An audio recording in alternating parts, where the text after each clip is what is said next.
นุเถระท่านเจ้าคณะพระสังฆาธิการทุกรูปทุกตนขอความสุขความสวัสดีในธรรมะแห่งองค์สมเด็จพระสัมมาสัมพุทธเจ้าจงมีแก่บรรดาศรัทธาสาธุชนท่านผู้ฟังทั้งหลายที่มีโอกาสเปิดเครื่องรับฟังรายการเสียงธรรมก่อนรับตาทางสถานีวิทยุเพื่อการศึกษาพระพุทธศาสนาและวัฒนธรรม FM ความถี่104.50 เมกะเฮิรตซ์การนี้นำเสนอให้ญาติโยมสาธุชนได้ติดตามฟังกันโดยอัตมภาพพระมหาประสิทธมาภินันโทวัดจังกรรมตำบลมะป่าจังหวัดลำพูนน้อมเอิญเจริญพรน้อมนำเอาธรรมะสาระอันเป็นอัตถธรรมคำสอนในทางพระพุทธศาสนามาเป็นปฏิฆะต่อบุญแทนคุณข้าวน้ำโยมพ่อโยมแม่โยมป้าโยมอาโยมลุงโยมอาวทั้งหลาย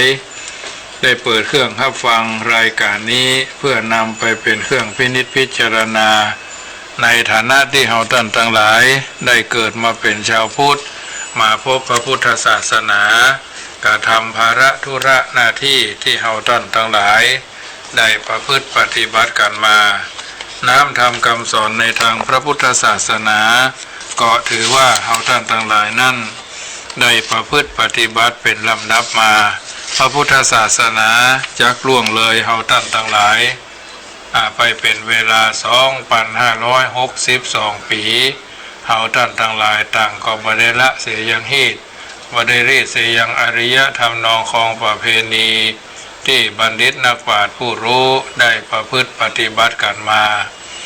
รายการนี้นำเสนอให้ญาติโยมสาธุชนได้ยินได้ฟังตั้งแต่เวลา 19:20 นาทีถึง 22 นาฬิกาโดยประมาณ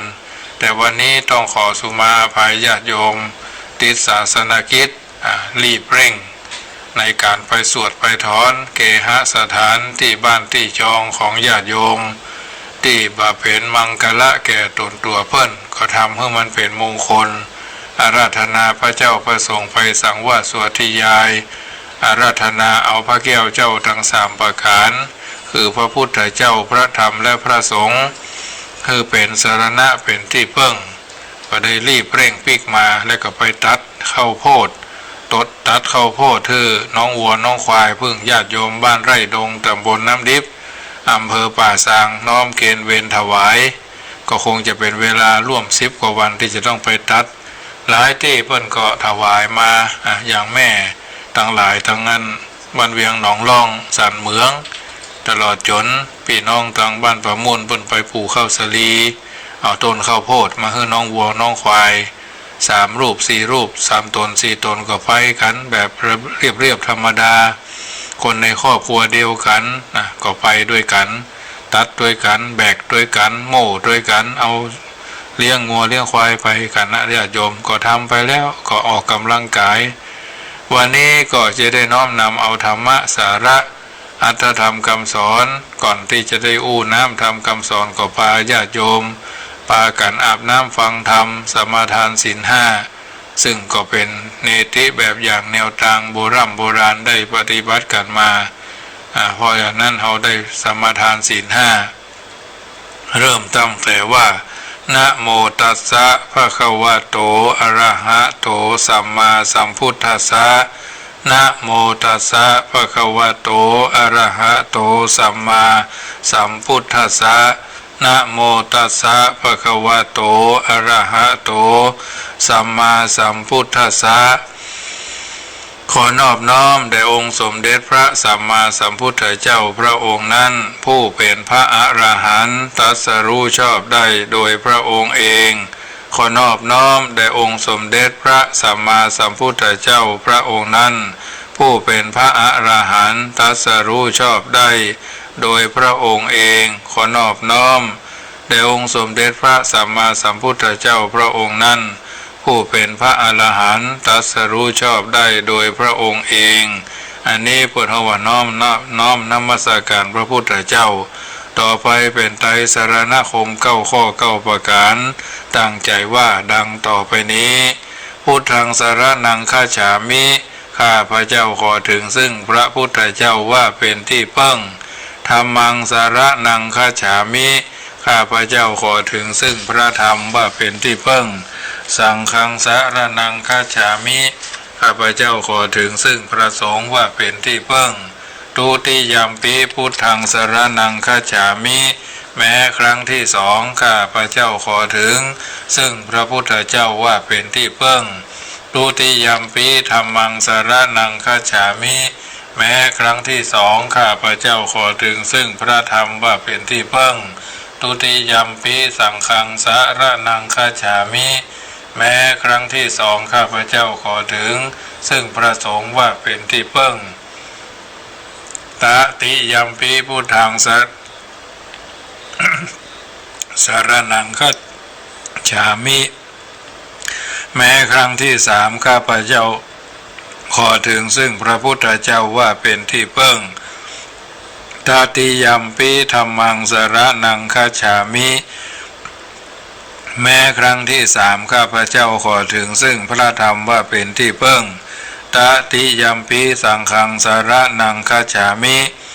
แม้ครั้งที่สามข้าพเจ้าขอถึงซึ่งพระสงฆ์ว่าเป็นที่พึ่งอันนี้พจน์ของวัดไตรสรณคม9 ข้อ 9 ประการหมู่เฮาเหล่าเจ้าข้าก็จะไปละจะไปลืมจะไปเลิกเพิกเฉยภาระหน้าที่ที่เราต้องสมาทานเต็มปากเต็มคำทุกวันศีลทุกวันพระทุกวันก็จะดีทั้งก่อนนอนแล้วก่อนหลังจากตื่นนอนมาแล้วรักษาศีลกินทานเป็นประจำก็ถือว่าเป็นสิ่งที่ดีเป็นมังคละแก่ตัวแก่ตนเฮาท่านทั้งหลายต่อไปก็เป็นสิกขาบท5 ข้อ 5 ประการพึงตั้งใจสมาทานและก็ฟังเป็นภาษาไทยว่าปานาติปาตาเวระมะนีสิกขาปะตังสมาธิยามิข้าพเจ้าขอสมาทานเอาซึ่งสิกขาบทข้อที่1คือละเว้นจากการฆ่าสัตว์และมนุษย์อตินาตานาเวระมะนีสิกขาปะตังสมาธิยามิข้าพเจ้าขอสมาทานเอาซึ่งสิกขาบทข้อที่2คือละเว้นจากการลักทรัพย์ถือเอาสิ่งของที่เจ้าของบ่ได้อนุญาตกาเมสุมิจฉาจาราเวระมะนีสิกขาปะตังสมาธิยามิข้าพเจ้าขอสมาทานเอาซึ่งสิกขาบทข้อที่3คือละเว้นจากการประพฤติผิดในกามคือความใคร่ใครได้ใครมีคู่ผัวตัวเมียของท่านผู้อื่นอันมีเจ้าของห่วงแหนรักษาของไผ่ก็ฮักของไผ่ก็หวงซึ่งเขาท่านทั้งหลายทราบดีพึงละพึงเลิกพึงเชิกพึงเฉย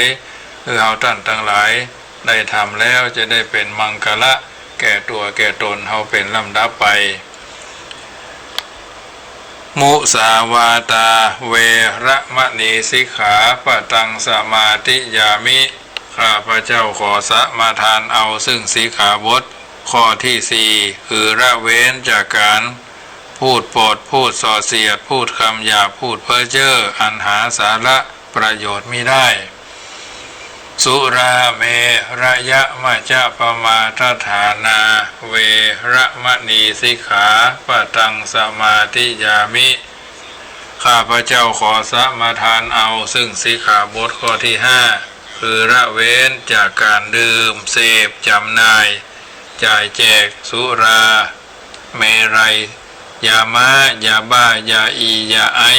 อันเป็นที่ตั้งแห่งความประมาทพังเผลอ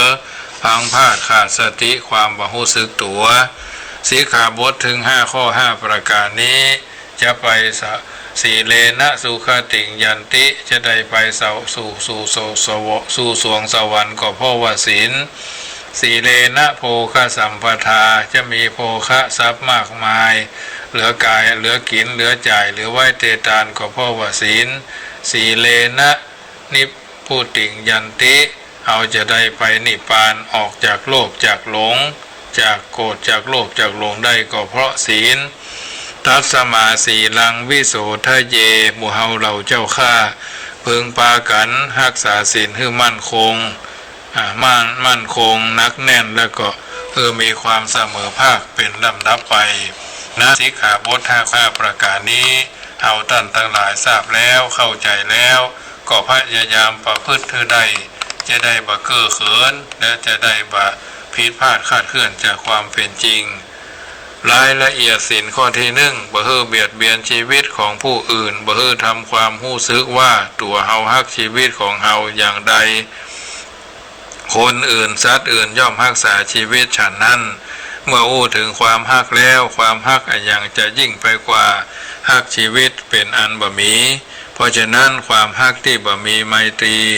จิตเป็นสมุฏฐานจึงเป็นความฮักที่บ่มีเวรบ่มีภัยเป็นความฮักที่บ่ต้องยื้อแย่งแข่งขันเป็นความฮักที่บริสุทธิ์นี่คือจุดประสงค์ของศีลข้อที่1จูงมาแสดงความฮักต่อกันโดยการรักษาศีลข้อที่1เที่ยงแต่แด่เตอะศีลข้อที่2บ่ถือเอาสิ่งของที่เจ้าของบ่ได้อนุญาตโดยความก็คือรักษาความเป็นธรรมแก่กันสิ่งที่เขาฮักก็เป็นอันดับที่2จากชีวิตคือทรัพย์สมบัติเพราะทรัพย์สมบัติเป็นอุปกรณ์แก่การดำรงชีวิตถ้าขาดปัจจัยอุดหนุนแล้วก็ดำรงอยู่บ่ได้เพราะฉะนั้นทุกคนต้องรักษาทรัพย์สมบัติของตัวตามสิทธิที่มีอยู่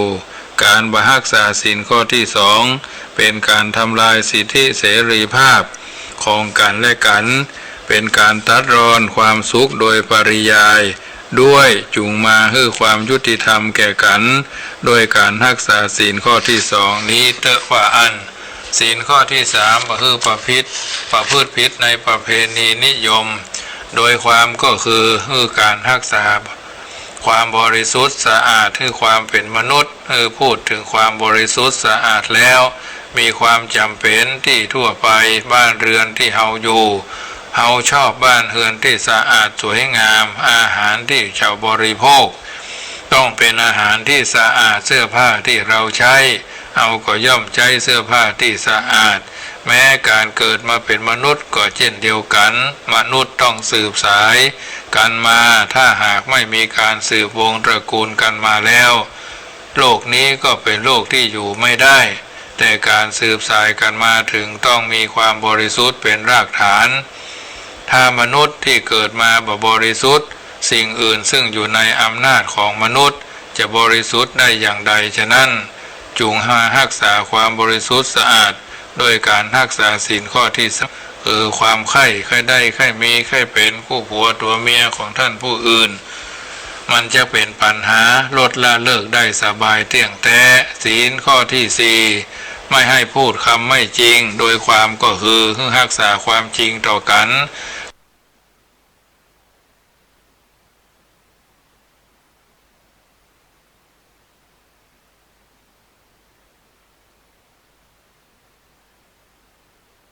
เกิดมาเป็นมนุษย์แล้วต้องมีผลถึงกันเป็นญาติเป็นมิตรกันนับถือกันก็เพราะว่าเรามีความจริงต่อกัน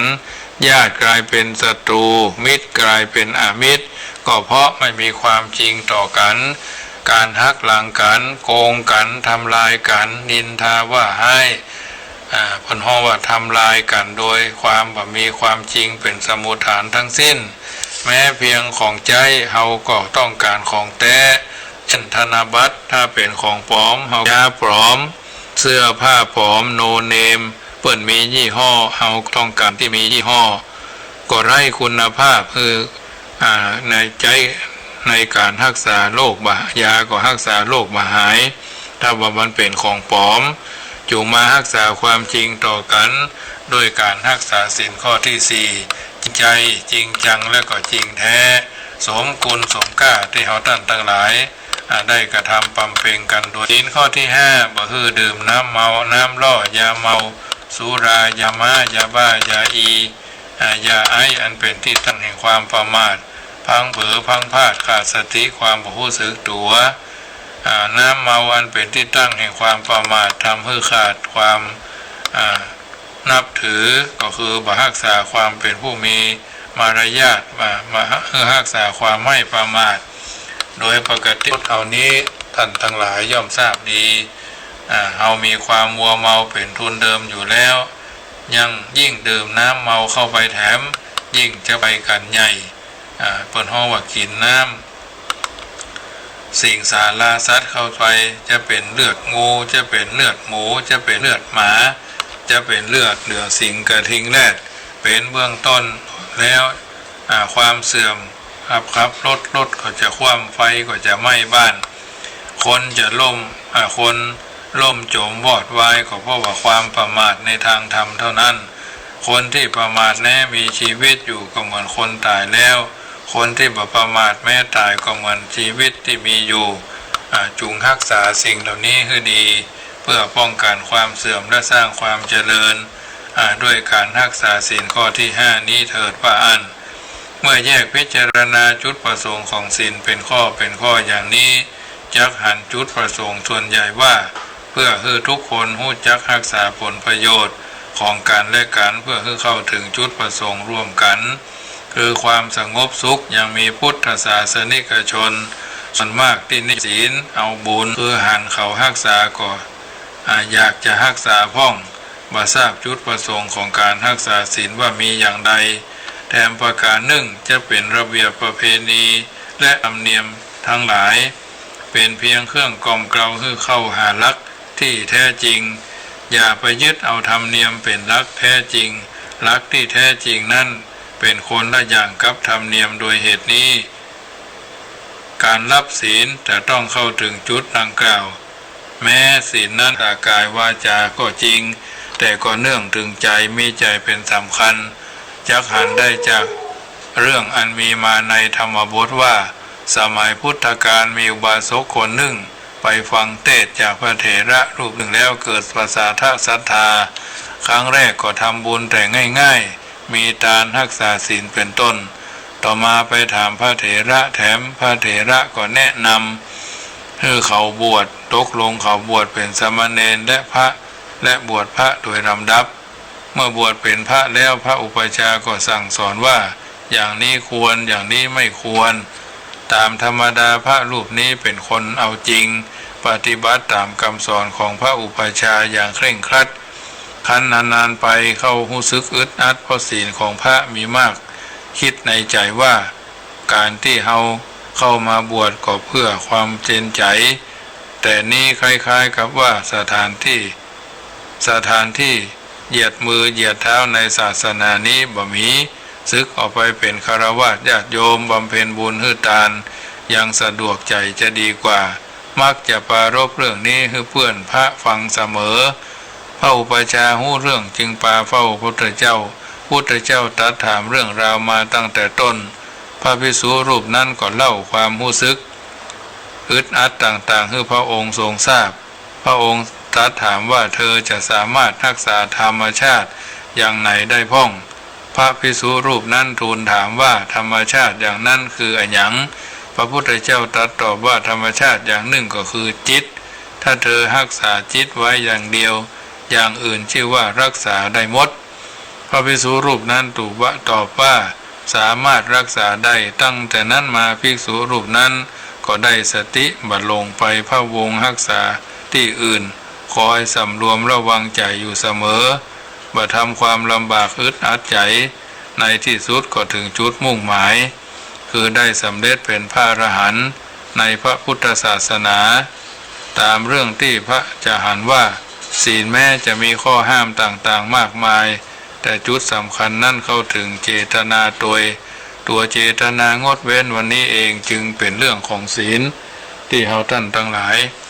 ต้องเข้าใจท่านกล่าวว่าบรรดาเรื่องต่างๆเหล่านี้เป็นเรื่องที่เราท่านทั้งหลายจำเป็นจะต้องทำความเข้าใจเพราะฉะนั้นถือว่าเราท่านทั้งหลายได้กระทำบำเพ็ญสิ่งต่างๆเหล่านี้เข้าใจแล้วก็นำไปเป็นเครื่องพินิจพิจารณาเพราะวันนี้เป็นวันศีลเป็นวันพระญาติโยมสาธุชนได้ยินได้ฟังแล้วก็มอบเป็นปฏิการะให้ทุกคนทุกท่านได้เข้าใจและก็นำไปเป็นเครื่องพินิจพิจารณาขออนุโมทนาครับโยมแม่เรนูก้อนแก้วนะสายที่1ไม่เคยตะกี้นี่โทรศัพท์มีปัญหาหน่อยหล่นนะโทรศัพท์หล่น แต่ว่าก็ตกน้ำเกือบบดีญาติโยมเลยนอกเรื่องไปหน่อยนึงนะเพราะฉะนั้นโยคือโยมพี่โยมกัลยาณมิตรเชียงใหม่ฟังตะคืนก็เกือบบดีตกน้ำเพราะมันเป็นน้ำบาดาลญาติโยมใสนะสวัดนะจุบน้ำจัดเดียแต่ว่าก็มัวคงตุ้งถ่ายรูปวันนี้หล่นนะมะเนี่ยมันถึงสารสัพพะสเปดสัพพะสเปดสเพเหระนะเพราะฉะนั้นญาติโยมบางคนช่วงติดต่อมาก่อนเข้ารายการก็ถือว่าไม่ต้องตื่นตระหนกตกใจเนาะอย่างว่ามันของมันใจมา50,000 กว่าปีโทรศัพท์แต่ละเครื่องกว่าจะได้ก็แทบน้ำตากระเด็นนะญาติโยมเผยเก็บหอมล้อมริบต่อแต่ท็อปแท็บกันมาโทรศัพท์มา 4-5 เครื่องเนี่ยนะใจครั้งแรกก็3310เนาะจาก3310ก็มา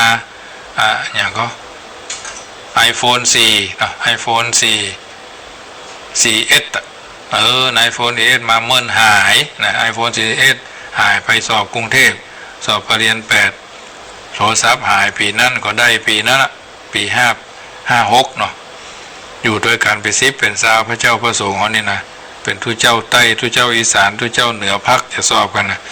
เวลาเขาส่งน้ำเขาพอเนี่ยเวลาเขาส่งน้ำเขาหันเอาเขาออกจากห้องน้ำมาก็เหลือแค่ที่ชาร์จแบตนะญาติโยมบังเอิญว่าเขามีข้อมูลทำไว้เมลในอีเมลเนาะก็เลยไปกู้ข้อมูลครับแจ้งตำรวจเต้าวันนี้ยังไม่ได้นะตอนท่านมาก็เป็นซัมซุงเนาะ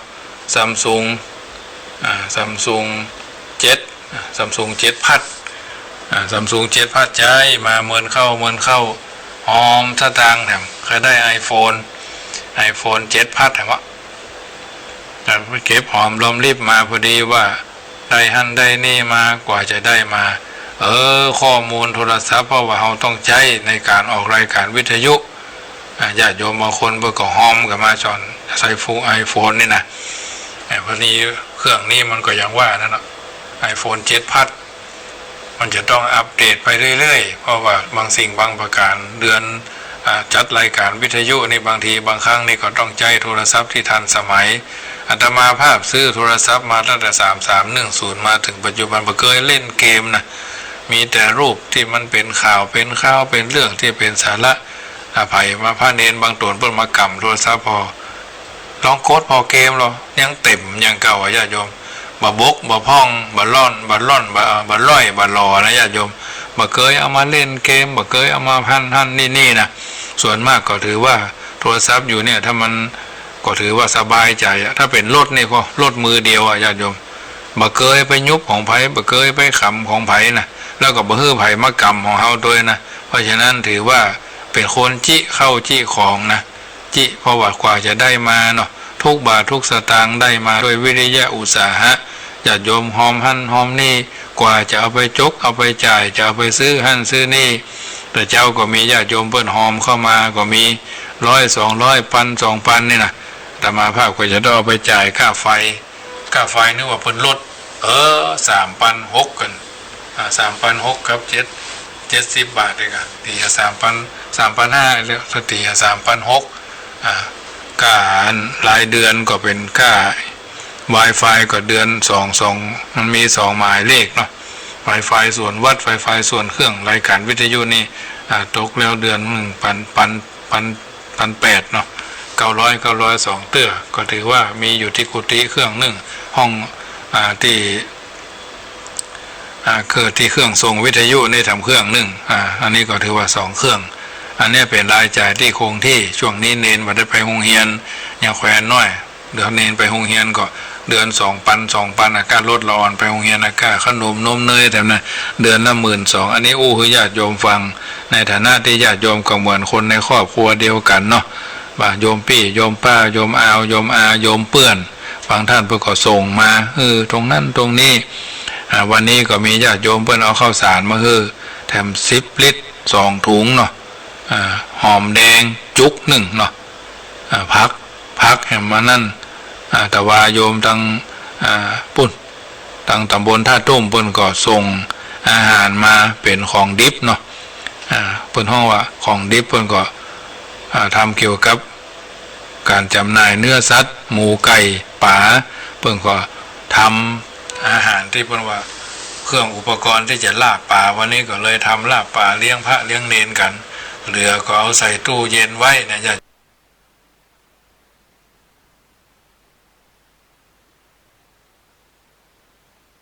โยมยิ่งหันข่าวมาเพิ่นจะหยุดงานเพิ่นจะบ่ออกไปนอกจากวัดนี่นะก็เป็นเรื่องที่เหือปุ๊ญาติโยมเพราะฉะนั้นก็เลยเป็นเนี้ยช่วงนี้ได้ไปไหนก็ไปตัดต้นข้าวโพดถึงน้องวัวน้องควายโยมไล่ลงน้ำดิบเพิ่นก็ถวายมานะเป็น5-6 ไห่เพื่อจะได้ไปตัดเดือนหน้านี่ก็คงจะหลายอยู่ก็เป็นยังทำกันไปก็มีญาติโยมมาต๊อบแทบซื้ออันนั้นอันนี้กาแฟพ่องโอวัลตินพ่องน้ำเต้าหู้พ่องเครื่องดื่มพ่องน้ำแข็งพ่องพระเนนนะ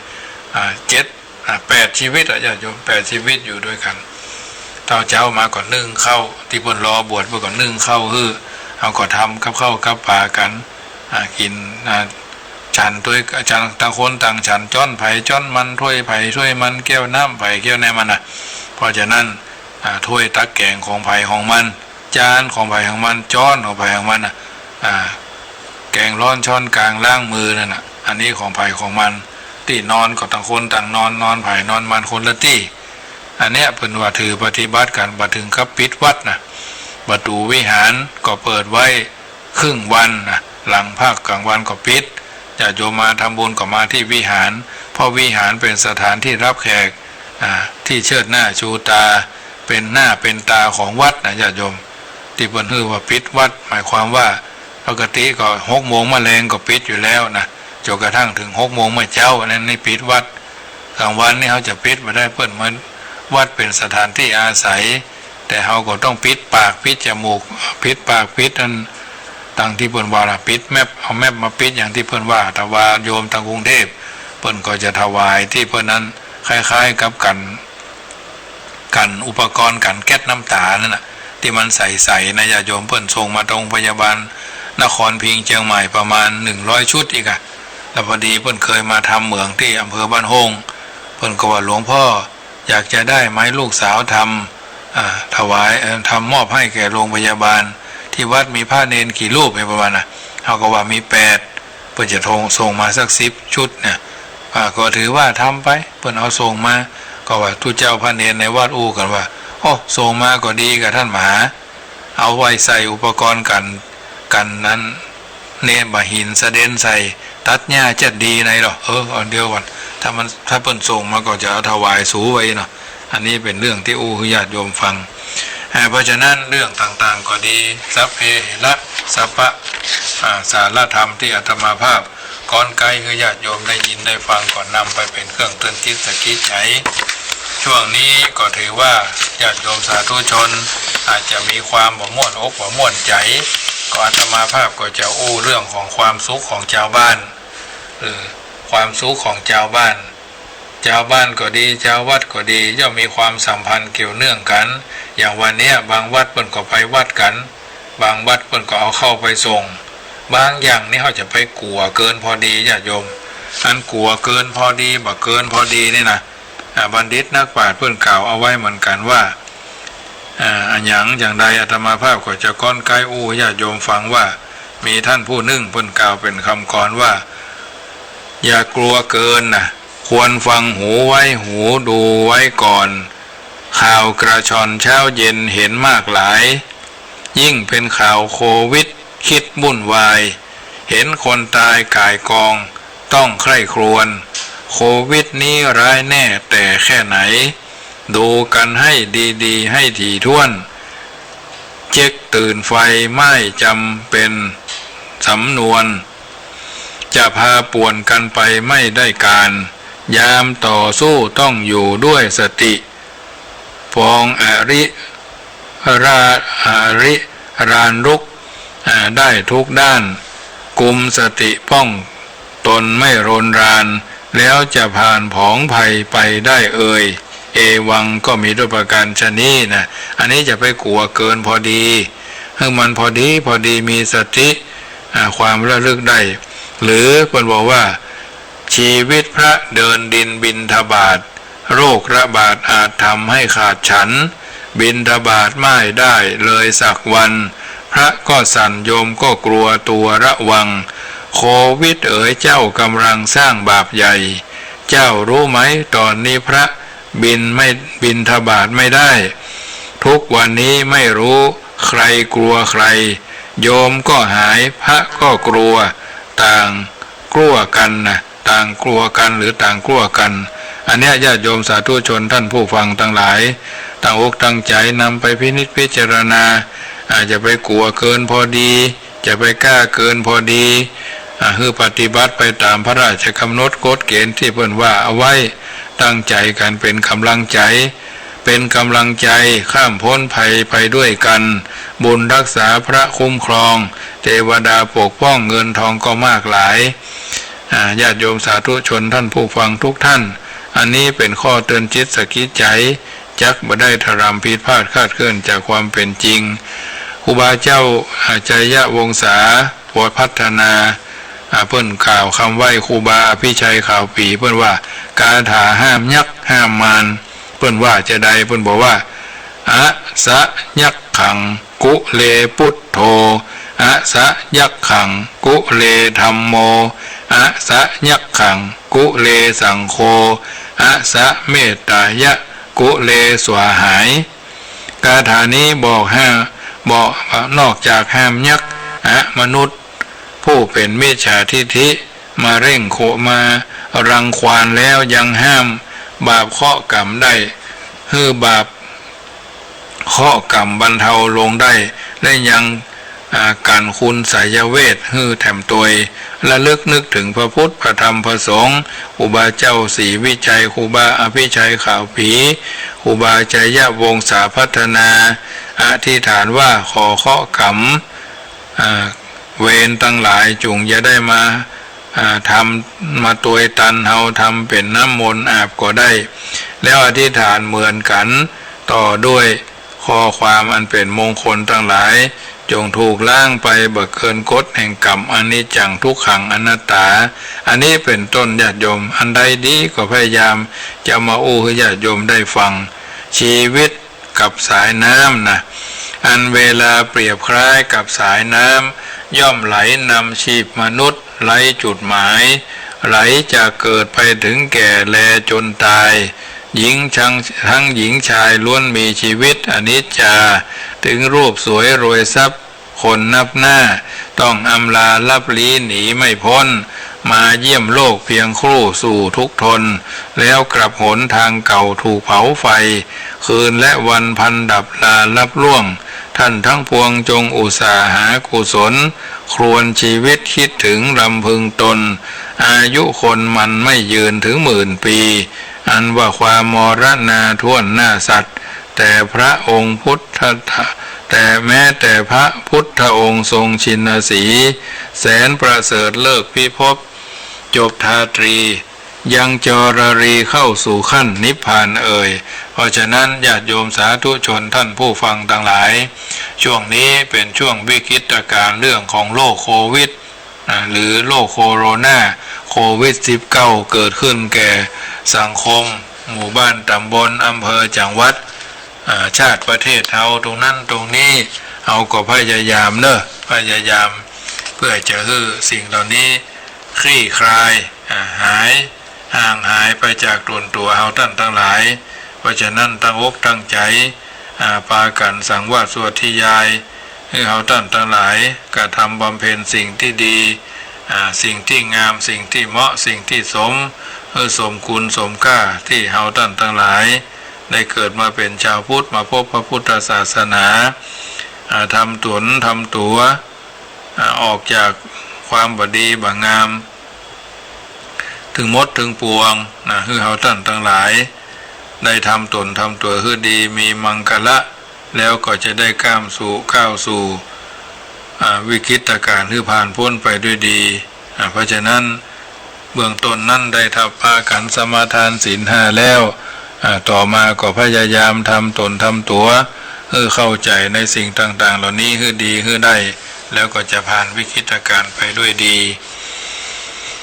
ความสุขของท่านทั้งหลายที่เป็นชาวบ้านนายน้อยๆก็มีความสุข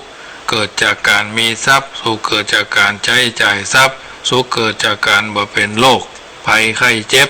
สุขเกิดจากการบ่เป็นหนี้สุขเกิดจากการประกอบอาชีพการงานที่บ่มีโทษบ่มีตาสุขเกิดจากการมีทรัพย์ทรัพย์ก็คือเอาตามความหมายทั่วไปก็คือเงินทองสินทรัพย์ที่หานี่ทำมาหากินทำมาหาเก็บเมื่ออายุอย่างน้อยตั้งแต่จบการศึกษาอายุ21 23 25 21 22 23 24 25เป็นต้นมาบางท่านก็เป็นทหารตำรวจผู้หมวดผู้กองหมอแพทย์พยาบาลพ่อค้านายขายเอกชนรัฐวิสาหกิจราชการหรือส่วนตัวก็ทำด้วยฮือมาเพื่อไปหวังกำไรบางทีบางครั้งก็มีไว้เก็บเปิดห้องว่าขยันหารักษาดีมีกัลยาณมิตรขยันหารักษาดีเอาไว้ใจไว้สอยสามารถอายุนักขึ้นก็เอามากินเอามาทานบางท่านก็ได้ใจทรัพย์สมบัติที่เป็นเครื่องปลื้มใจของตัวเก่าตั้งแต่แรกเริ่มเดิมทีมาจุนเจือสร้างวัดสร้างวาสร้างศาสนาสร้างสาธารณประโยชน์เป็นเจ้าภาพตรงนั้นตรงนี้บางทีก็สร้างทั้งวัดทั้งวาอุโบสถวิหารศาลาการประเรียนห้องน้ำห้องส้วมหอระฆังโฮงฉันติดไฟฟ้าเป็นเจ้าภาพตรงนั้นตรงนี้ซื้อรถถวายวัดเนี่ยเป็นของศาสนสมบัติซื้อที่ดินถวายวัดยกที่ดินถวายวัดเนี่ยสุขเจอการมีทรัพย์ที่เฮาหามาบางอย่างก็ได้มรดกตกทอดมาทานหาพ่อทานหาแม่สร้างกุฏิถวายวัดนั้นวัดนี้สร้างน้อมเกณฑ์เบญถวายรถในการพระเจ้าประสงค์จัดการเผยแผ่พระพุทธศาสนาซื้อคอมพิวเตอร์พ่องซื้อสิ่งที่มันอำนวยความสะดวกแก่ส่วนรวมเนาะบางคนเพิ่นมีรถละบางวัดนี่รถมี2 คัน3 คัน4 คัน5 คันเพราะว่าบางอย่างนี่จะไปให้มันกระจุกให้มันกระจายบางคนนี่เพิ่นบางวัดนี่เจ้าวาดเพิ่นบ่ได้เป็นพระทำงานส่วนรวมเนาะ2 คัน3 คัน3 คัน5 คันบางวัดที่เพิ่นทำเป็นประโยชน์เนาะมีการจัดการอันนั้นอันนี้ก็น่าอยู่อย่าธรรมาภาพนี่มีรถเก่า2 คันนะญาติโยมที่มาหอบรวบรวมจตุปัจจัยเอาซื้อไว้เกี่ยวหญ้าลากขยะไปขว้างกัน1ก็40,000 ปลาย2 กันก็80,000 ปลายซ่อมแล้วซ่อมแถมเช็คเบรกเช็คไฟตรงนั้นตรงนี้ยังเป็นบนห้องว่าทะลุผู้ฟังขี้ข้างทะลุห้องอย่างห้องวามซื้อนี่ก็ซ่อมเสี่ยงไป 3,500 เพราะว่ามันเมินเนาะแบบสายเบรกน้ำมันเครื่องอันนั้นอันนี้มันรถเก่าเจ๊กเมียเก่าแขกนะญาติโยมมันถึงเป็นอย่างนี้จะมันเตอะก็ทำกันไปนะถามว่าโอ้ยังบ่มีรถก็แค่ได้เพียงเครื่องบินเว้ยนะไว้เนาะบางเตือนะโอ้ท่านมาหายังมีรถสักเตอก็มีหัน2 คันเนาะมีเป็น10 ปุ่นรถทีพอก็เอามาเอาพาเนนไปซื้อครัวในหมู่บ้านเนาะบางทีก็ไปซื้อน้ำแข็งบางทีก็ไปบ้านเอาหนังสือไปส่งบ้านวิยาวัจกรเนี่ยรถเข็นไม่อยู่5 คันนะเข็น2 ล้อนะรถลากขยะถึงเข็น2 ล้อรถถีบมีอยู่5-6 คันเนาะอันเนี้ยรถตัดหญ้าก็มี2นี่เครื่องตัดหญ้าก็ซื้อเก็บหอมรอมริบกันซื้อไปบางคนเพิ่นมีอย่างว่านะเครื่องออกเล็กเชื่อมเล็กเครื่องปักกรีอย่างก็ต้องมีญาติโยมบางคนเพิ่นถวายหน้าต่างเก่าประตูเก่านี่เดี๋ยวนี้ใครได้ไม่ซักว่าจะเอาแปลงสะพานไปที่จะแปลงศาลาใหม่เนี่ยไม่ซักก็จะเอามาผ่าเกิงต้นมอกขาโยมนั่นน่ะโยมต่างหลายนั่นน่ะมอกขามอก2 มือ2 นิ้วเขาโอบได้นะนิ้วหัวไม่มือกับนิ้วจี้นี่โอบกันได้2 ต้น1ก็เอามาผ่าเกิงนะจะได้เอาแปลงสะพานไต่ไปหาสะพานศาลาที่จะได้สร้างใหม่บางคนเพิ่นก็ภาวนาไว้หลายต้นเนาะเขาจะไปตัดเป็นก้อมยาว2 เมตรนะยาว2 เมตรเอามาผ่าเกิงแปลงสะพานไต่ไปหาศาลาจะแปลงศาลาในที่ดินที่จะซื้อนี่แหละเป็นศาลาฉัตรถียุวัฒนมงคล60 ปีไปทางหน้าอันนี้แรกเริ่มต้องมีต้องเป็นต้นคิดต้องเป็นต้นแบบต้องเป็นต้นไม้ต้องเป็นต้นน้ำมีความคิดก็สำเร็จไปครึ่งหนึ่งแล้วนะ เพราะฉะนั้นญาติโยมท่านใดมีมรดกหลายสมบัติหลายมาช่วยกันลงแปลงศาลาเพื่อเป็นสถานที่อบรมนะส่วนนั้นศาลาเป็นที่อบรมเป็นที่ประชุมสงฆ์ในโอกาสต่อไปก็จะได้จัดสร้างอาจจะได้มีโครงการผลห้อยวะสถานที่ประชุมหรือชุมนุมของชมรมผู้สูงอายุชมรมผู้สูงอายุแห่งจังหวัดลำพูนในส่วนของวัดพระพุทธบาทตากผ้าเพราะว่าประธานชมรมนี่เปิ้นชราภาพมากถ้าวันดีอยู่คืนดีถ้าเปิ้นล้มหายตายจากอัตมาภาพก็จะยกสำนักงานมาตั้งที่วัดจังคำก็มีเครื่องมืออุปกรณ์ที่หลากหลายไว้อยู่อาจจะต้องแปลงศาลารองรับสวนะประธานสวอัตมาภาพแห่ง4 ปีก็จะ60แห่ง5 ปีก็จะ60ก็จะต้องเป็นประธานสวเนี่ยอาศัยสิ่งละอันพันละน้อยเหล่านี้มาช่วยหล่อเลี้ยงแปลงหั่นแปลงนี่กันไปตายก็หมดตายก็จบพระญาติโยมเมื่อยังบัดตายก็พยายามดิ้นรนค้นแกว่งกันไปทรัพย์สมบัติบางทีบางครั้งญาติโยมมีแล้วก็ยังว่านั่นเนาะไว้คือลูกคือหลานลูกกันเหี่ยก็มีนะเพราะฉะนั้นเอาไว้ลูกกันบางคนเพิ่นแยกอย่างอดีตเจ้าวาดวัดจังคำเนี่ยเพิ่นว่าอัฐิสุขจากการมีทรัพย์นี่นะเพิ่นได้ทำพินัยกรรมไว้เมื่อเพิ่นยังมรณภาพเมื่ออายุ50 ปลาย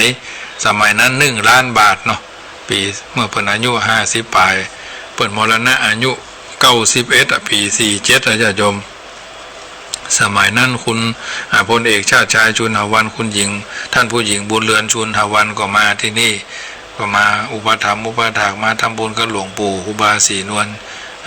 อินทนันโทเนาะอดีตเจ้าวาดบางคนก็เข้าใจว่าครูบาศรีนวลที่ว่านี่เป็นเจ้าวาดวัดทุ่งสาธิตปัจจัยเป็นอาจารย์ของครูบาอาจารย์ศรีนวลแต่คำหนึ่งศรีนวลอันนั้นเพิ่นชื่อสาธิตจากศรีนวลเป็นสาธิตฐานะวโรนะสมชาตินะอดีตเจ้าวาดวัดทุ่งสาธิตปัจจุบันวันนี้ก็เป็นท่านพระพิพัฒน์คณะธรรมคณีกาปุณติวัดทุ่งสาธิตผู้เป็นคนลำปางเพราะฉะนั้นถือว่าทูตเจ้าหลวงวัดใดท่านเจ้าวาดวัดใดแย่งสรรปันส่วนไว้แล้วก็ทำให้กิจการงานการกรุงรุ่งเรืองไปทางหน้าทุกสิ่งทุกอย่างมีการเริ่มต้นมีโครงการมีต้นคิดมีต้นแบบมีต้นไม้มีต้นน้ำญาติโยมสาธุชนก็เช่นเดียวกันเฮาวันวิตกว่าสมบัติใจไปท่านไปนี่ปัจจุบันวันนี้ทุกสิ่งทุกอย่างก็ถือว่าสุขเกิดจากการมีทรัพย์มีนักก็ทุกข์บ่มีก็เป็นทุกข์แล้วก็มีก็เป็นทุกข์บ่มีก็เป็นทุกข์ถือว่าเป็นเรื่องธรรมชาติทรัพย์ย่อมจะสามารถเชิดชูฐานะ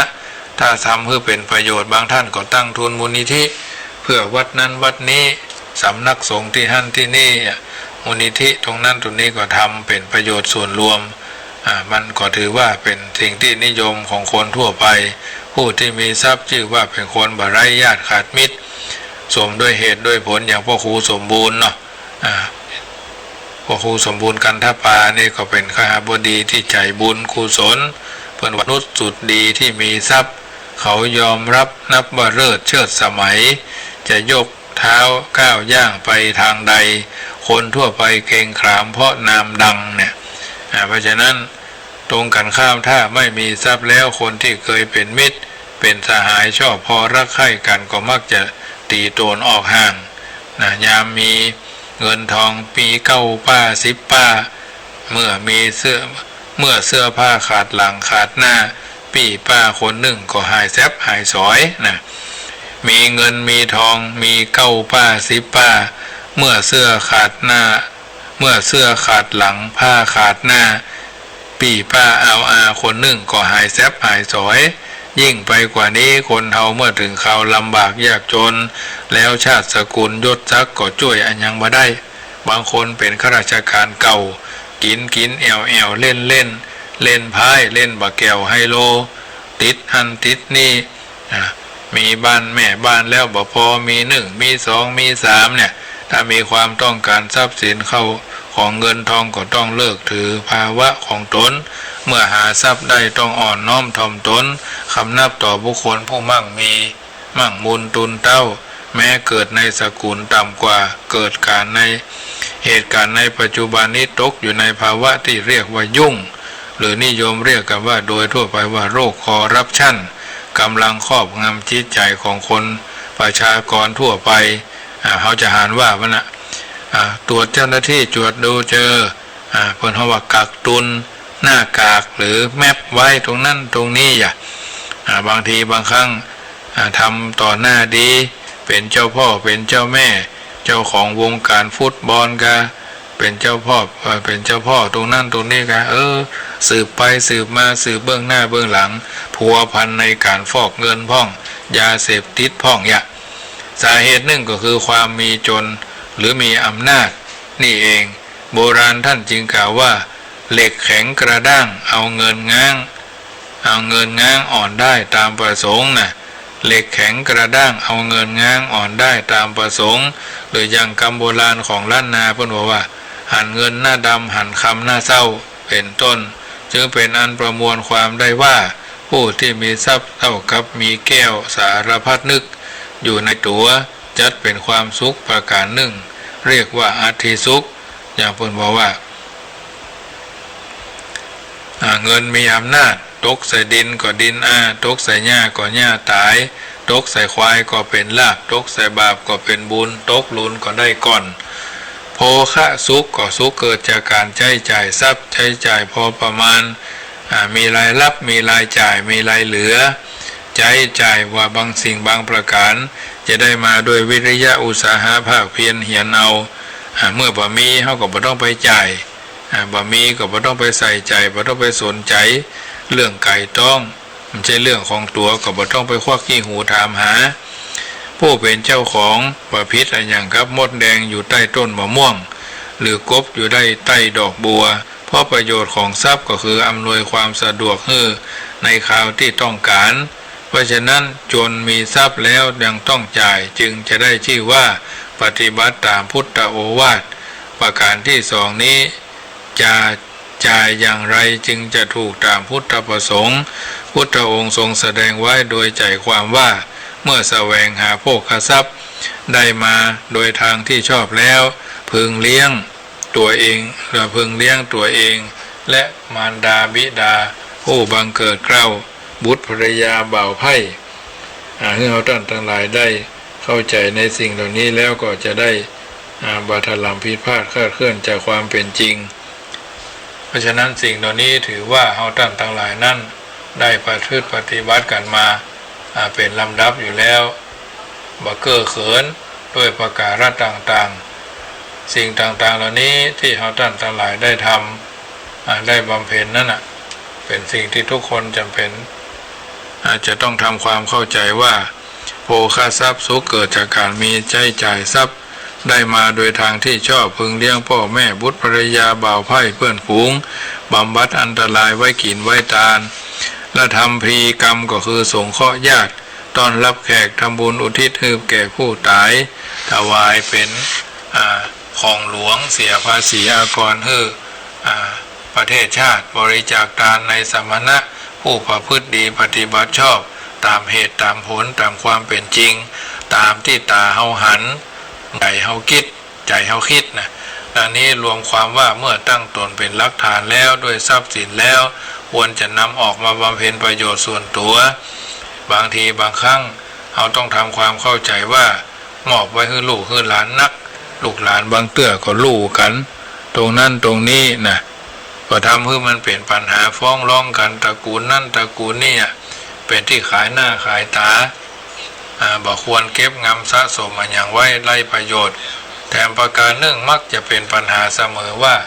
ใช้จ่ายอย่างใดจึงจะเป็นประโยชน์เราต้องมีมาตรฐานในการจ่ายในการใช้ของเราว่าสิ่งทุกอย่างนั้นเป็นสิ่งที่เราท่านทั้งหลายจำเป็นจะต้องมีความขยันมันมีความเข้าใจในการใช้การจ่ายเป็นประโยชน์ แต่ประการหนึ่งมักจะมีปัญหาเสมอว่าใช้จ่ายแค่ไหนจึงจะเหมาะสมหรือสมควรข้อนี้อยู่ที่การรู้จักฐานะรวยได้ของตัวเองเป็นใหญ่บางคนไม่ประมาทฐานะของตนเองอ่านว่ามีจ่ายก็จ่ายมันเลื่อยไปเข้าทำนองคำพังเพยว่า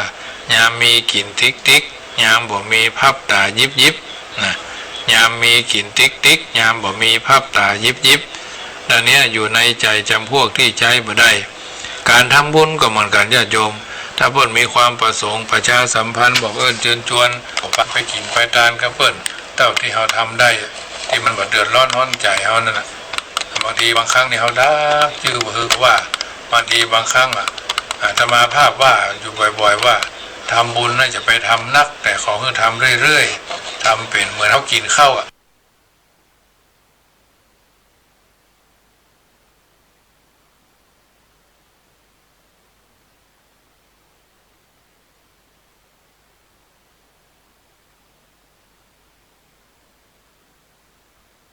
ไปก็ให้นอกกิจของในมือนะจะทำบัณฑิตนักปราชญ์ท่านกล่าวเอาไว้เหมือนกัน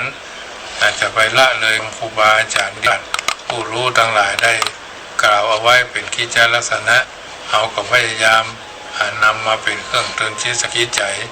จักมาได้ถลำพิพากษ์คาดเคลื่อนจากความเป็นจริงในการดำเนินชีวิตของเขาท่านทั้งหลายเพราะทุกสิ่งทุกอย่างนั้นถือว่ามันเริ่มมาจากศูนย์ทั้งนั้นนะศูนย์มาก็เป็นหนึ่งศูนย์มาก็เป็นหนึ่งจากหนึ่งก็เป็นสองจากสองก็เป็นสามขึ้นไปเรื่อยๆนะสิ่งเหล่านี้ถือว่าเขาท่านทั้งหลายนั้นได้ปฏิบัติอย่างถูกต้องอย่าเอาความถูกใจมาเป็นบรรทัดฐานบางทีบางครั้งเอาอยู่ในจำนวนที่ใช้มาได้หรือบางคนชอบลัทธิเอาอย่างคือทะเยอทะยานฟุ้งเฟ้อเห่อเหิมโดยคนอื่นจ้างขี้ก็ขี้โดยจ้างเนี่ยเป็นทำนองนั้นใจมาได้เหมือนกันการทำเช่นนั้นแทนที่จะเป็น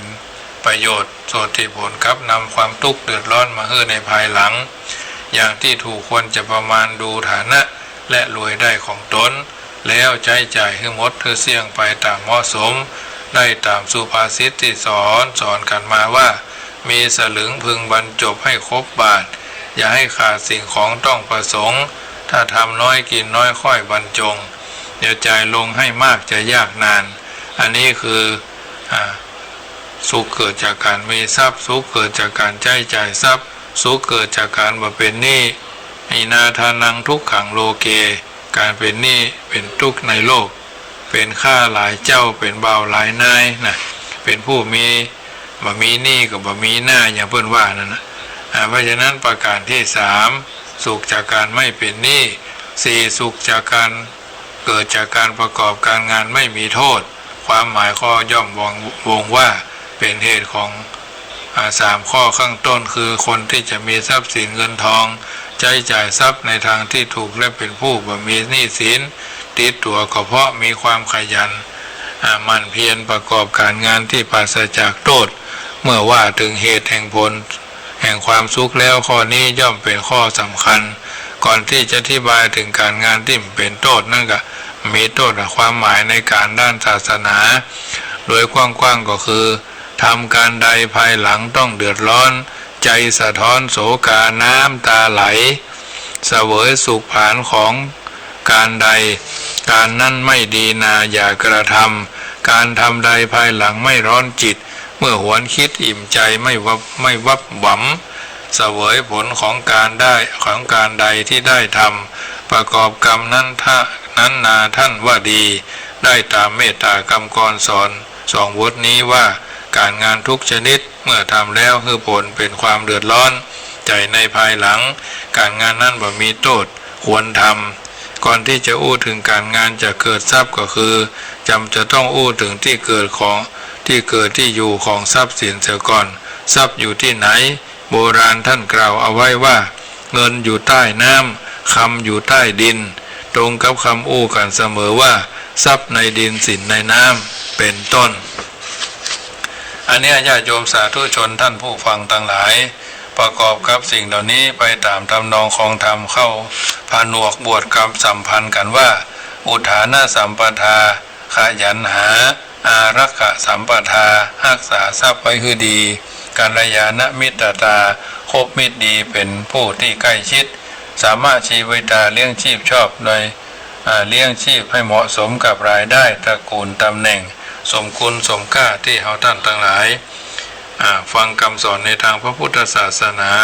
ที่ประทานโอวาทเอาไว้ว่าดำรงชีพในปัจจุบันที่เป็นคฤหัสถ์และเป็นชาวบ้านนั้นและเมื่อเป็นบรรพชิตคือนักบวชนั้นประพฤติตามโอวาทก็จะสมคุณสมค่าที่เฮาท่านทั้งหลายได้เกิดมาเป็นมนุษย์มาพบพระพุทธศาสนาญาติโยมสาธุชนท่านผู้ฟังทั้งหลายช่วงแรกนี้อาตมาภาพได้อธิบายน้ำธรรมคำสอน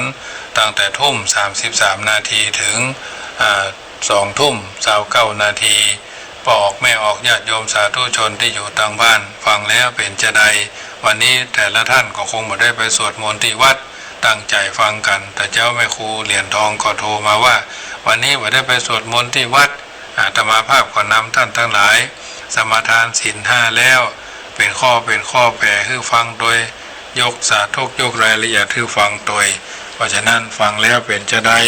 ลองโทรศัพท์เข้ามาหากันได้เนอะที่0861875325 0861875325จะเปิดสายสัก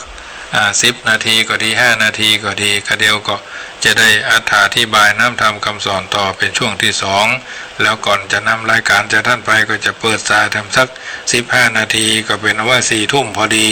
ชั่วโมงละ10นาทีนะญาติโยมลองโทรเข้ามาเนอะที่0861875325โยมพ่อโยมแม่โยมป้าโยมโยมอาที่อยู่ทางบ้านยังบัดรับกันเตื้อก็ดีฟังกันอยู่แล้วก็ดีก็ โทรศัพท์ทักทายเข้ามาได้ที่เบอร์โทรศัพท์0861875325เนอะทางนี้ทางนั้นก็1เสียง1สาย1กำลังใจจากญาติโยมที่อยู่ทางบ้านก็เป็นส่วนหนึ่งที่จะช่วยกันเป็นกำลังใจบางทีบางครั้งอาจจะอยู่คนเดียวกันอย่างกันนะเพราะฉะนั้นควรฟังหูไว้หูดูไว้ก่อนข่าวกระชอนเช้าเย็นเห็นมากหลายยิ่งเป็นข่าวโควิดคิดวุ่นวายเห็นคนตายก่ายกองต้องไข้ควรเจริญพรแม่อุ้ยอุ่นแปลงหลวงว่าเจ้าหัวจ๋าฟังอยู่เนาะเจ้าขี่ข้าวแรงแล้วค่ะกินแล้วเจ้าอันเก่งนี้ล้มไปเฮ็ดล้มออกกันนะพี่เฮ็ดล้มพ่อนะเจ้าเฮ็ดล้มออกแล้วพ่อนะค่ะมาขายนะเจ้าม่วนดีดูฟังไม่ได้ไปจังได้อยู่กันในห้องหรอเพื่อไปไหนวะเดี๋ยวตะมูในบ้านในจองก็ได้อยู่เนาะ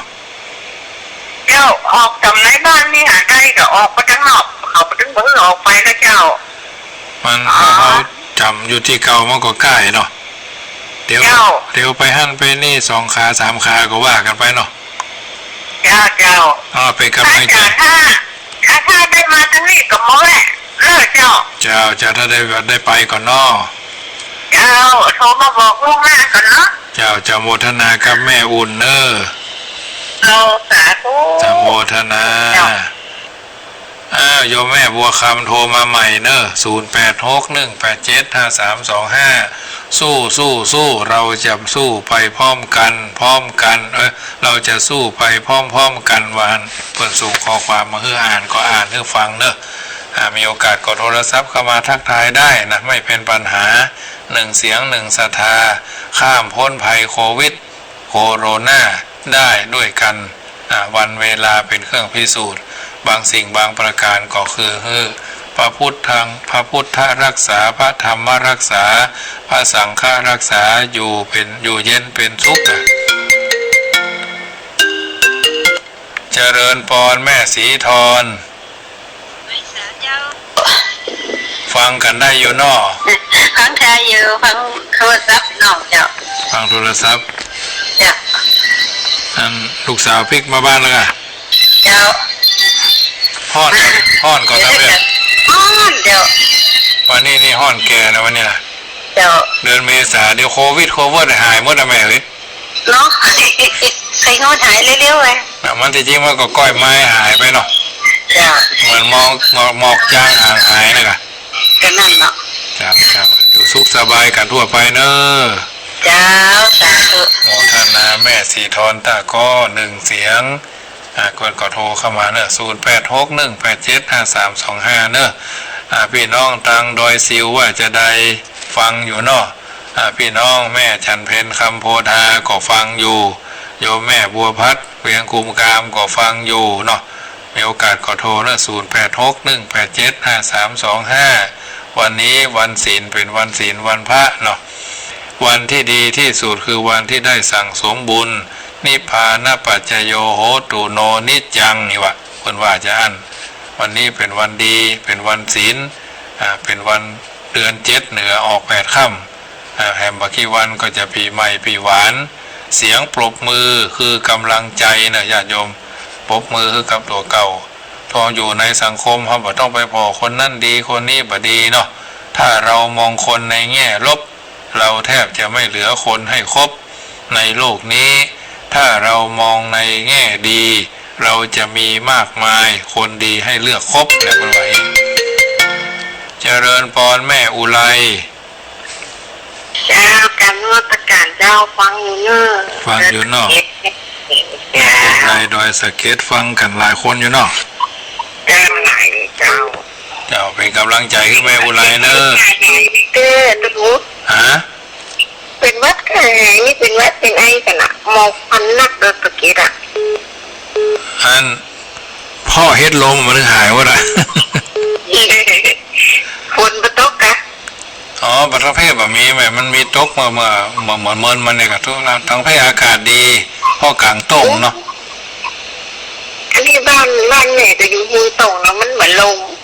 พุทธจะตึงลมนี้จะได้พ่อฟางเฮ็ดลมพ่อฟางเฮ็ดลมเจ้าน้อยใจไม่อุไรเนอะเจ้าแม่ครูเหรียญทองโทรมาใหม่เนอะบางคนเพื่อนก็รักฟังเนาะแสงสว่างแห่งธรรมส่องนำท่านพบแต่สิ่งดีคิดสิ่งดีทำสิ่งดี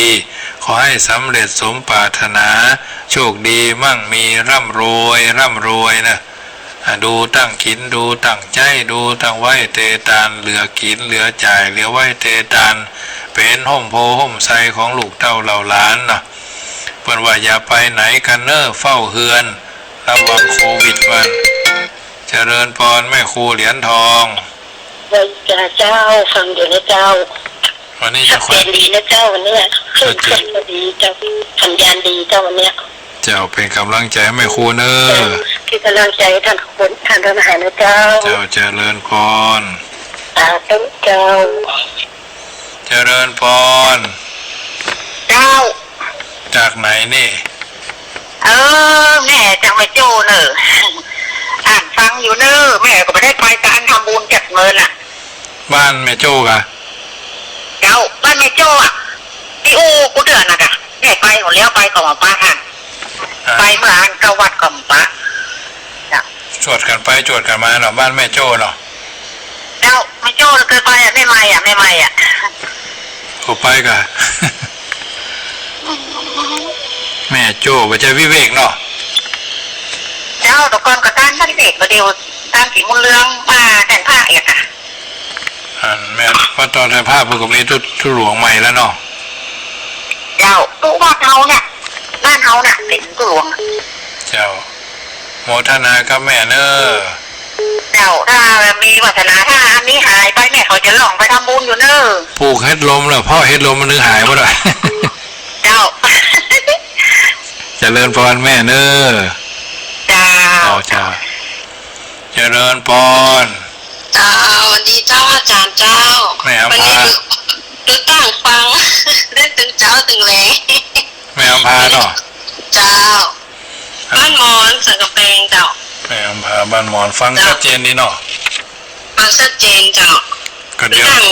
ดูตั้งฟังว่ามาหาตึงเจ้าแรงไม่ได้ไปออกไปค้าไปขายเจ้าอยู่บ้านเขาจำกัดบริเวณเนาะเจ้ากำกัดบริเวณบ้านจะได้เพ่งลึ่งเพ่งโลกกันเนี่ยเนาะเจ้าถูบ้านถูยังเจ้า เจ้าไว้สายนะเจ้าแม่อำภาเจริญพรนะโมทนาเนอะเอาละญาติโยมสาธุชนท่านผู้ฟังทั้งหลายเปิดสายให้ญาติโยมได้ฟังได้โทรเข้ามาทักทายกันโยมแม่โจ้ก็ดีโยมแม่อำภาบ้านมอนก็ดีแต่ละคนโทรเข้ามา1 สายแม่อำภาบ้านมอน658 2แม่โจ้แม่ครูเหรียญทองแม่อุไรแม่สีทรตาก็แม่บัวคำลุดไปเนาะแม่อุ่นแปลงหลวงโยมแม่เรนูก้อนแก้วนี่เพิ่นก็โทรเข้ามาก่อนช่วงแรกแต่กี้ในโทรศัพท์มันหล่นเพิ่นห้อยอย่างก็ซีมมันขยับโอ้โธ่เป็นเดือดเป็นห้อนกันเนนมาเช็คดีแล้วญาติโยม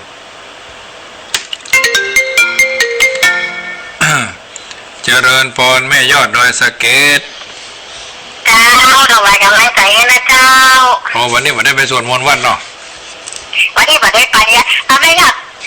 เหมือนแม่ครูไม่อยากไปกลางวางภาษาเจ้า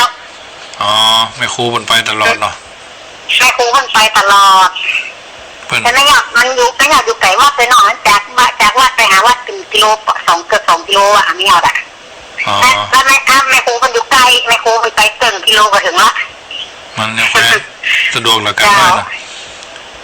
สะดวกละกันน้อยเนาะสะดวกละกันน้อยถ้าคนก็มีพักพวกคนก็มีไปด้วยกันเนาะไม่ยอมนี่ไปนอนวัดนี่จากนี่ไปหาแหมคนอยู่ปู๊ไก่เจ้าโมทนากับแม่เด้อเจ้าทำไมทำให้ใจให้ท่านมหานะเจ้าเจริญพรโยมแม่ถนอม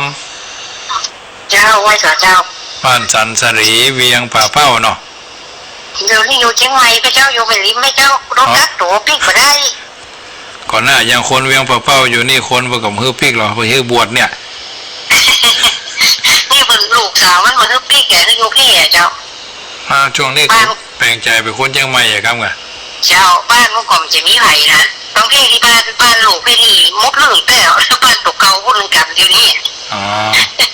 เลยพี่โอ้จริงๆว่าผมอุ้มยังเคยเจอมันได้กว่าได้7ได้ออกมาเมื่อได้พอปิดเดือนแล้วเจ้าก็อยู่กับลูกกับหลานก็ม่วนไปทำยังเนาะเจ้าม่วนไปทำยังมันเปิดเมื่อไหร่ก็จำเป็นเมื่อไหร่เกิดเนาะคือเขาเลี้ยงเขาไอ้พ่องเจ้าเป็นกำลังใจให้ท่านมหาอยู่เนอะฟังถึงมื้อถึงวันนะเนอะเจ้าเจริญพรเจ้าเอาวิทยุมาตัวอย่ามาฟังไม่ลิ้มไหมเจ้าไว้สาเจ้าโมทนา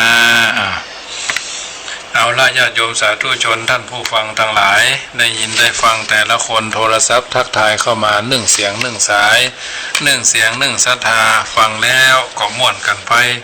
โอ้หนักจากน้ำใสใจจริงน้ำใสใจแจ้น้ำใสใจแท้ซึ่งกันและกันก็ถือว่าเอาท่านทั้งหลายได้หู้ได้เข้าใจซึ่งกันและกันเอาใจใส่ซึ่งกันและกันเป็นกำลังใจซึ่งกันและกันกำลังใจแม้กระทั่งสัตว์เดรัจฉานก็ถือว่าเป็นเรื่องที่เอาท่านทั้งหลายจำเป็นจะต้องทำความเข้าใจอยู่แล้วบางบางประการนั้นเราเข้าใจว่าทุกสิ่งทุกอย่างนั้นเป็นเรื่องที่จะต้องใช้เวลาช่วงที่2จะได้อธิบายเรื่องของนกยางจำศีลนะญาติโยมนกยางจำศีลเป็นจะได้ตั้งใจฟังเนอะกาละครั้งหนึ่งเมินมาแล้วมีนกยางตัวหนึ่งอาศัยอยู่ในลำห้วยระหว่างซอกเขาแห่งหนึ่งนกยางตัวนี้ชาติก่อนเกิดเป็นมนุษย์เปิ้นว่านะญาติโยมจะอาตมาว่ามีทานในธรรมบทได้รับความสุขสมบูรณ์ตามเยี่ยงอย่างมนุษย์ต่างหลายแต่หลังจากตายไปแล้วกับชาติมาเกิดเป็นนกยางอาศัยกุ้งหอยนิ่วนี่กุ้งหอยปูปลานิ่วเนียงเนาะอยู่ในไปวันหนึ่งอดีตกรรมของนางนกยางเนี่ยจึงควรแก่การศึกษาหน้าหูและหน้าติดตามเรื่องต่อไปว่ามีเรื่องเล่าไว้ในหนังสือธรรมบทนั้นมานพคนหนึ่งชื่อว่ามะคะเป็นคนสุภาพเรียบร้อยมีความเคารพยำเกรงท่านผู้ใหญ่ช่วยเลี้ยงพ่อเลี้ยงแม่อูจ๋าอ่อนหวานจริตอัธยาศัยอบอ้อมอารีมีจิตเมตตาต่อคนยากคนจนเข้าถึงหน้าหนาวก็พาหาหลัวหรือฟืน เอามาก่อคือคนยากจนได้อาศัยผิงอาศัยหิงไฟเพื่อความอบอุ่นถ้าเป็นหน้าห้อนก็ตักน้ำใส่หม้อแล้วนำไปไว้ตาม3 แยก 4 แยกเขาเคยร่วมกับสหายสร้างหุ่นตางแปลงถนนจนผู้ใหญ่บ้านสงสัยว่าจะรวมพวกเป็นโจรกันก้านี่นะถึงกับจับเอาไปนอนเรียงแถวแล้วใจจ้างเหยียบเพื่อตายแต่คุณงามและความดีก็ช่วยให้เขาได้พ้นจากความตายมาอย่างน่าอัศจรรย์ใจยิ่งนักคนดีท่านจึงเปรียบเท่ากับว่าตกน้ำบ่ฮือไหลตกไฟบ่ฮือไหม้ผีก็บอกว่าแห่ก็บ่ลงเนี่ยอันนี้คือคนดีญาติโยมที่ฟังธรรมะจากธรรมภาพก็คือคนดีเท่านั้นน่ะคนที่บ่ฟังธรรมะคือคนดีธรรมดาญาติโยมก็คือคนดีมากและก็คนดีที่สุดนะนายมัคคะกับสหายได้ช่วยกันสร้างศาลาขึ้นที่4 แยกการสร้างศาลาครั้งนี้นายมัคคะพยายามกีดกันบ่ให้แม่ยิงมีส่วนร่วมในการก่อสร้างศาลาเพราะอะไรอย่างจึงทำเช่นนั้นก็สุดที่จะเดาเอาเนอะเพราะเป็นเหตุใดก็บ่ฮู้แต่ปรากฏว่าเขาก็มีภรรยาถึง4 คนนายมัคคะนี่ถ้าจะเป็นคุณแผนสุพรรณบุรีนะคุณแผนบ้างกลางนะญาติโยมนางคนที่1ชื่อนางสุธรรมาเมียคนที่1ภรรยาคนที่1นะคนที่2ชื่อสุนันทาคนที่3ชื่อสุจิตราคนที่4ชื่อสุชาดาสุธรรมา1สุนันทา2สุจิตรา3และสุชาดา4เป็นชื่อของภรรยาของเขานายมัคคะกับสหายพยายามอย่างใดก็ตาม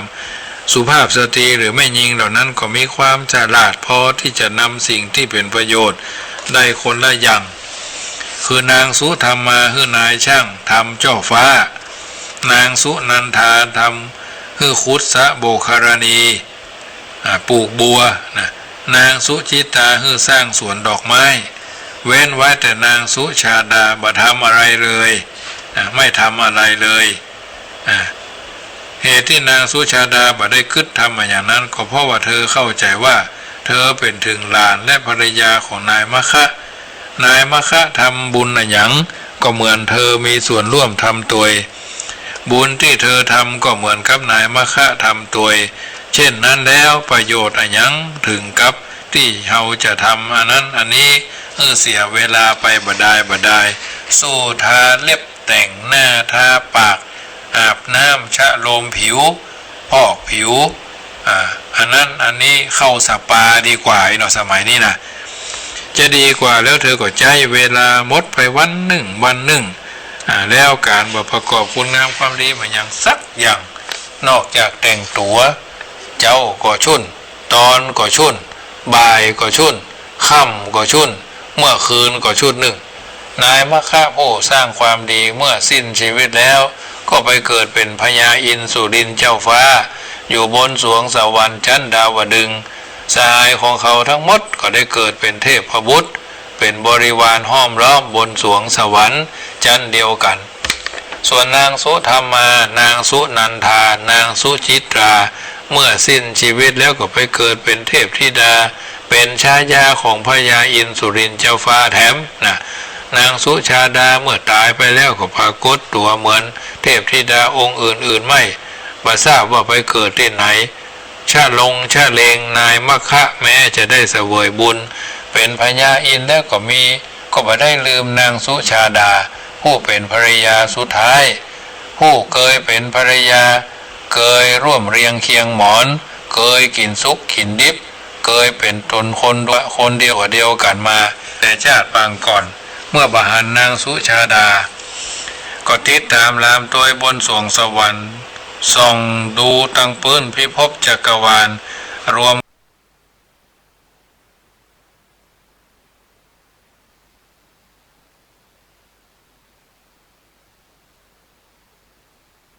ดูตั้งปื้นพิภพจักรวาลรวมกันเปิดคนอื่นจึงตรวจดูทิพยเนตรดำริต่อไปว่าสุชาดาเป็นคนเขามัวเมาประมาท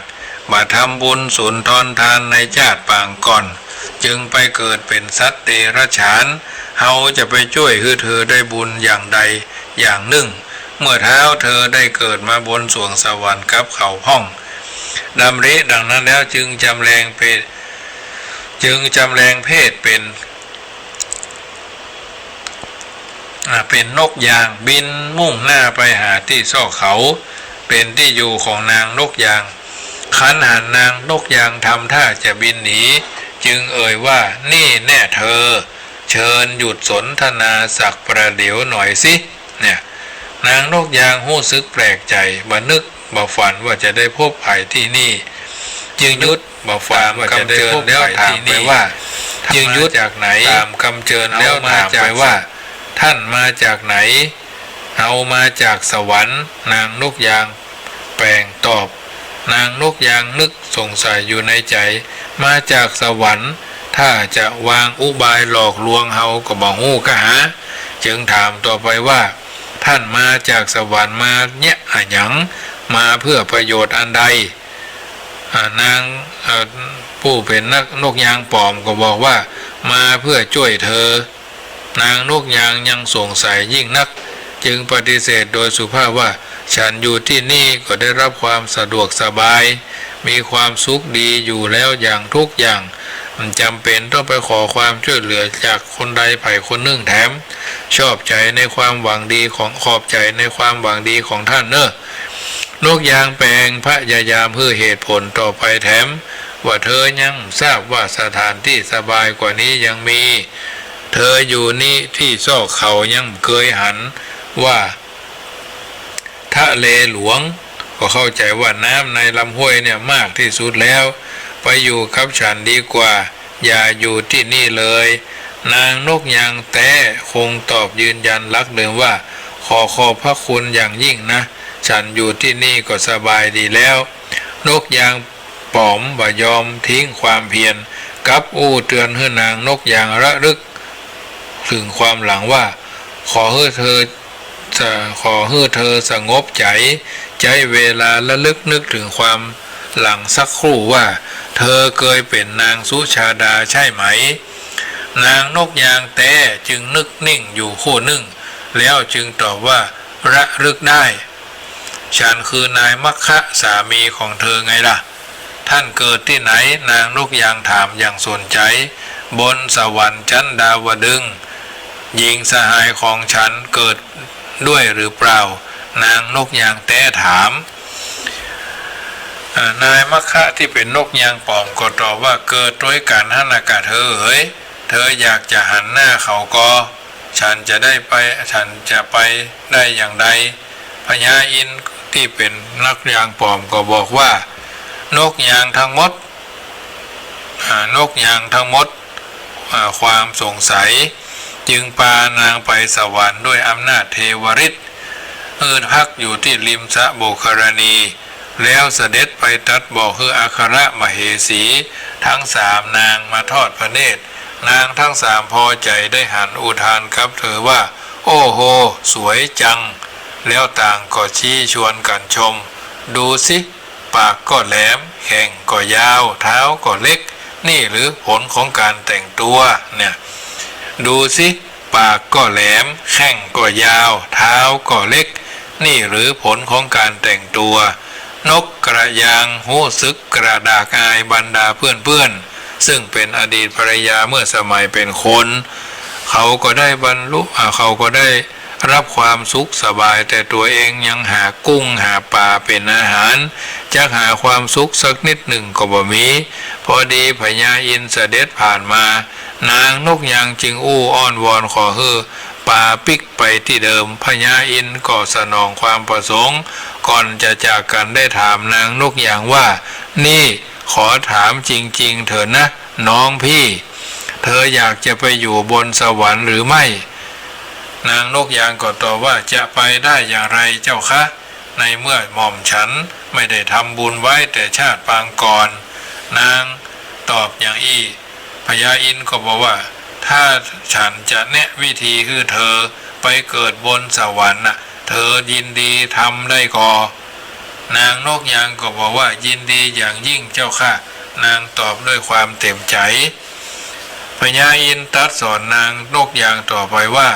ดีแล้วสุชาดาน้องพี่ ต่อไปนี้เจ้าจงสมาทานรักษาศีลห้าอย่ามัวเมาประมาทเลินเล่อด้วยเอาเขาว่าเอาเปิ้นว่าเอาจะเอาอย่าอี้อย่ากึดแต่จะเบิ่งใบบุญคนอื่นบ่กินบ่ทานบ่สร้างสมบารมีบ่ฮื้อทานเพื่อชำระความโลภบ่สมาทานศีลเพื่อชำระความโกรธบ่บำเพ็ญจิตภาวนาเพื่อชำระความหลงสิ่งเหล่านี้เป็นสิ่งที่ทำได้ด้วยกันทุกคนทั้งจนทั้งมั่งมีจะได้รับความสุขสบายเช่นคนอื่นเขาพ่องแล้วพญาอินทร์ก็เสด็จหายวับไปใน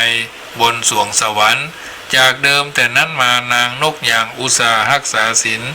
หากินแต่ปลาที่ตายแล้วเท่านั้นเท่านี้เวลา2-3 วันผ่านไปพญาอินทร์สงสัยนางนกยางจะรักษาศีลได้ก็จึงเสด็จมาที่ซอกเขาเพื่อทดลองความเป็นผู้มีศีลของนางโดยจำแรงเป็นป่าตายนอนหงายขวางหน้านางยกยางที่กำลังเอี่ยวหากินอยู่นางเห็นแล้วคิดว่าป่าตายจึงจิกป่านั้นกาบไว้ป่านั้นดิ้นนางนกยางหัวป่าเป็นจึงปล่อยป่านั้นไปเพียงเท่านั้นพญาอินทร์ก็ยังบัดแน่พระทัยว่านางนกยางจะปฏิบัติได้เคร่งครัดแต่จึงแปลงเป็นป่าตายลอยน้ำขวางหน้านางแถมนางนกยางก็จิกป่าตัวที่ตายลอยน้ำกาบไว้ขยอกจะกินป่านั้นก็ดิ้นนางนกยางก็ปล่อยป่าไปแถมครั้งที่2พญาอินทร์ก็ทดลองเป็นครั้งที่3จนแน่พระทัยนางนกยางบ่ยอมทำลายศีลแน่จึงแสดงตนปรากฏเป็นพญาอินทร์มาเพื่อทดลองน้ำใจนางแล้วอุทโมทนาว่าเธอรักษาศีลได้ดีเธอรักษาศีลได้ตลอดไปเธอจะต้องได้รับความสุขบนสวรรค์เช่นเดียวกับสหายของเธออย่างแน่นอนแล้วพญาอินทร์ก็กลับสวรรค์แวบบับหายแซบไปเลยจำเดิมแต่นั้นมานางนกยางแอวหากินแต่ปลาที่ตายแม้จะอดอยากก็สู้ทนทุกข์ระทมตรมตรองบ่ยอมเสียศีลกินปลาที่มีชีวิตขันนางนกยางล้มหายตายอยากงดบุญโดยอำนาจของศีลที่นางรักษาได้ส่งผลให้นางได้เกิดในตระกูลมั่งคั่งมั่งมีในเมืองปาราณสีขั้นเวลาต่อมาพญาอินทร์ระลึกนึกถึงนางนกยางบาทราบยังอยู่หรือไม่ไปเกิดแล้วจึงตรวจสอบดูด้วยทิพยเนตรก็ทราบว่าไปถือกำเนิดเป็นธิดาของคุตุมปีในเมืองพาราณสียังบ่วายเป็นห่วงกึศจะช่วยนางให้ได้รับความสุขสบายยิ่งขึ้นจึงนิรมิตทองคำให้เป็นลูกฟักแล้วแปลงพระองค์ไปเป็นพ่อกาเกวียนบรรทุกทองลูกฟักนั้นเข้าไปในเมืองพาราณสีห้องประกาศว่าผู้ใดรู้จักศีลให้มารับเอาฟักทองเอาลูกฟักไปเจ้าเมืองทั้งหลายได้ยินต่างก็สงสัยเข้าใจต่างสงสัยบ่เข้าใจว่าศีลดำหรือศีลขาวหรือหาหู้จักศีลบ่ได้ปุรุษจำแรงขับเกวียนต่อไปจนกระทั่งไปถึงบ้านของธิดาคฤหบดีเมื่อธิดาของนาคฤหบดีได้ยินประกาศว่าจะให้ลูกฟักแก่คนมีศีลเขาจึงได้แสดงตนว่าหู้จักศีลบ่ดำศีลบ่ขาวศีลบ่มีตัวบ่มีตนแต่ศีลหมายถึงการบ่เบียดเบียนซึ่งกันและกันเช่นบ่ทำลายชีวิตบ่ทำลายสมบัติของกันและกันเป็นต้นบุรุษจำแรงเมื่อทราบความจริงเช่นนั้นจึงได้แสดงตัวให้ปรากฏ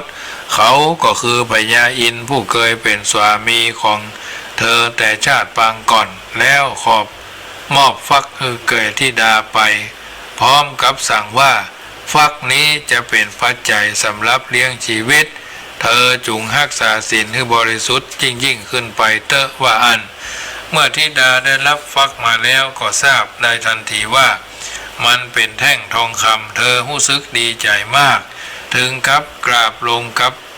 พร้อมกับกล่าวขอบพระคุณอย่างดีปีติใจ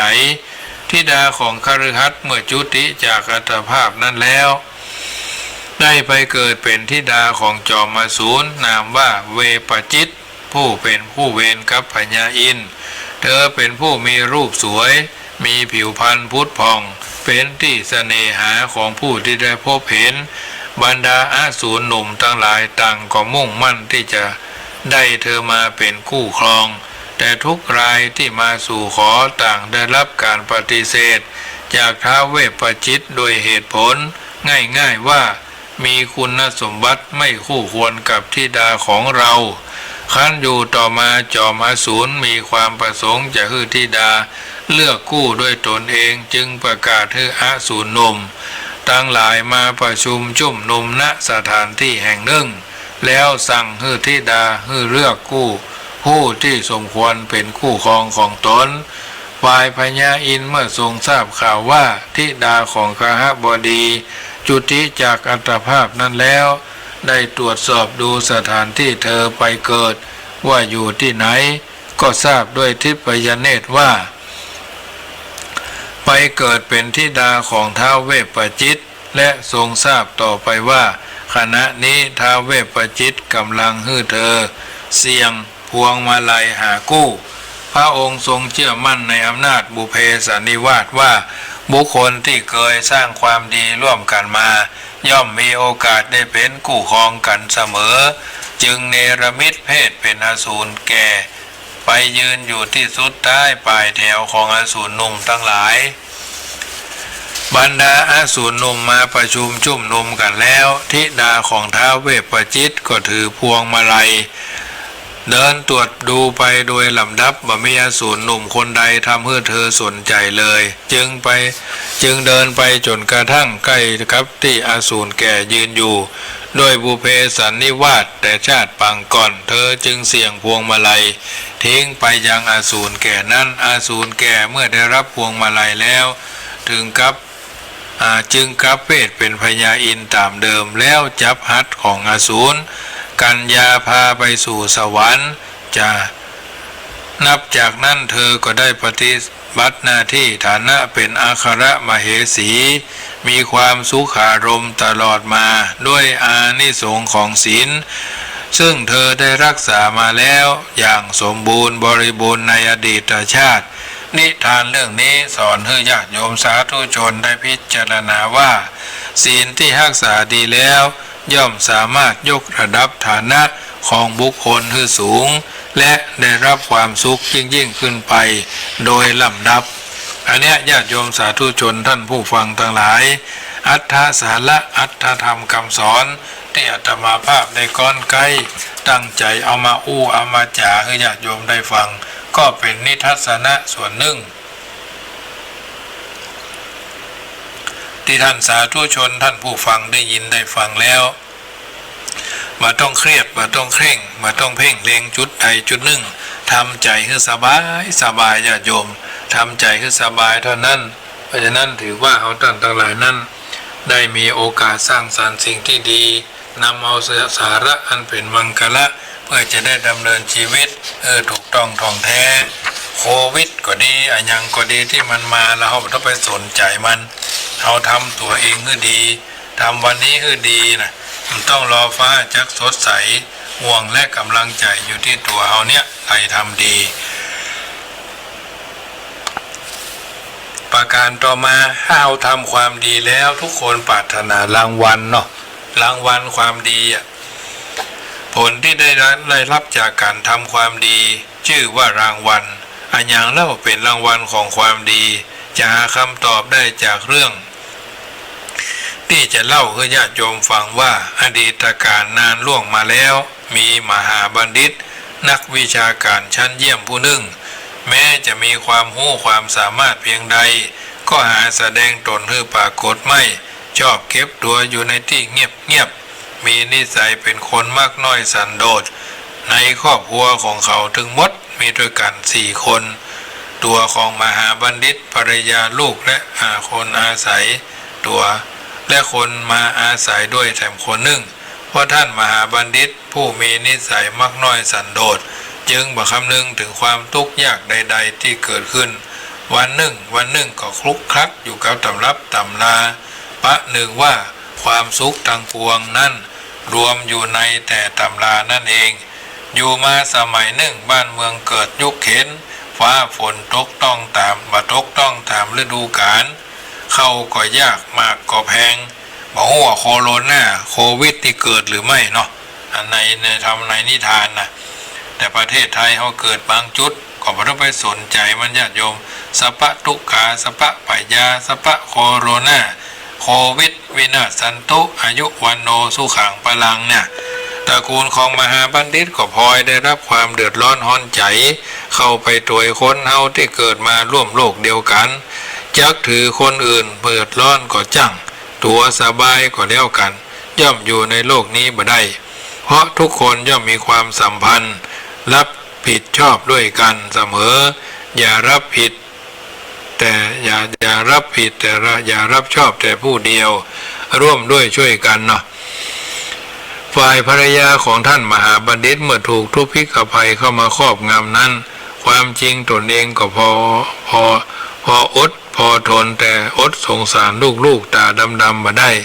จึงปรารภกับสามีว่าท่านสามีเหยบ่ทราบดอกหรือบ้านเมืองกำลังตกอยู่ในสภาพที่ลำบากยากแค้นประชาชนพลเมืองกำลังเผชิญกับความหิวโหยแม้ในบ้านของเฮาชะนี้เข้าก็จะบ่มีรับประทานอยู่แล้วท่านเองเป็นถึงมหาบัณฑิตมีความรู้ความสามารถน่าจะคิดแต่เรื่องแต่งเรื่องอย่างไปถวายพระราชาสักเรื่องเพื่อจะได้รางวัลมาเป็นค่าเข้าป่าอาหารเลี้ยงดูลูกเต้าเหล่าหลานบริวารญาติมิตรไปวันหนึ่งขอท่านได้โปรดความสงสารลูกน้อยตาดำของเฮาพ่องเตอะมหาบัณฑิตได้ยินภรรยาเช่นนั้นก็รู้สึกสลดหดหู่ใจเป็นเป็นความจำเป็นที่จะต้องทำตามที่ภรรยาจะแนะนำจะได้แต่งเรื่องขึ้นเรื่องหนึ่งแล้วส่งไปถวายพระราชาเมื่อได้อ่านทอดพระเนตรเรื่องนั้นแล้วก็รู้สึกพอพระทัยรับสั่งให้มหาบัณฑิตเข้าไปเฝ้าทรงยกย่องเกียรติอย่างสูงถึงกับพื้นนั่งในที่สำลำดับต่อจากพระองค์ลงมามหาบัณฑิตรู้สึกปราบปลื้มปีติในเกียรติที่ได้รับจนบอกบ่ถูกเลยลืมความทุกข์ยากลำบากและคำปรารภของภรรยากู้ยากเสียสิ้นพอออกจากที่ประชุมก็มุ่งหน้าพลิกบ้านเพื่อจะได้บอกภรรยาว่าได้รับรางวัลเกียรติยศจากพระราชาอย่างสูงฝ่ายพระราชาทรงปรารถนาที่จะยกย่องให้เกียรติแก่มหาบัณฑิตจึงรับสั่งให้พระราชทานฉลองพระองค์ที่ปักด้วยดินทองอย่างสวยสดงดงามเป็นรางวัล เมื่อมหาบัณฑิตนำของรางวัลมาให้ท่านมหาบัณฑิตกลับไปบ้านเสียก่อนแล้วจึงตามเอาไปส่งถึงที่บ้านขณะที่มหาบัณฑิตเดินมาจวนจะถึงบ้านได้ร้องบอกภรรยาว่าได้รับเกียรติจากพระราชาอย่างสูงฝ่ายภรรยาเมื่อได้ยินสำคัญว่าสามีคงจะได้ของรางวัลจากพระราชาติดไม้ติดมือมาก็รีบออกมาต้อนรับและถามว่าไหนของรางวัลอ้ายเอ๋ยท่านมหาบัณฑิตเล่าให้ฟังว่ารางวัลที่ได้ก็คือเกียรติยศอย่างสูงพระราชาให้เกียรติโดยพระราชทานที่นั่งในที่ประชุมทัดจากพระองค์ลงมาซึ่งแม้มุขอมาตย์ที่เคยปฏิบัติราชการมาใกล้ชิดก็บ่เคยมีใครสักคนจะได้รับเช่นนั้น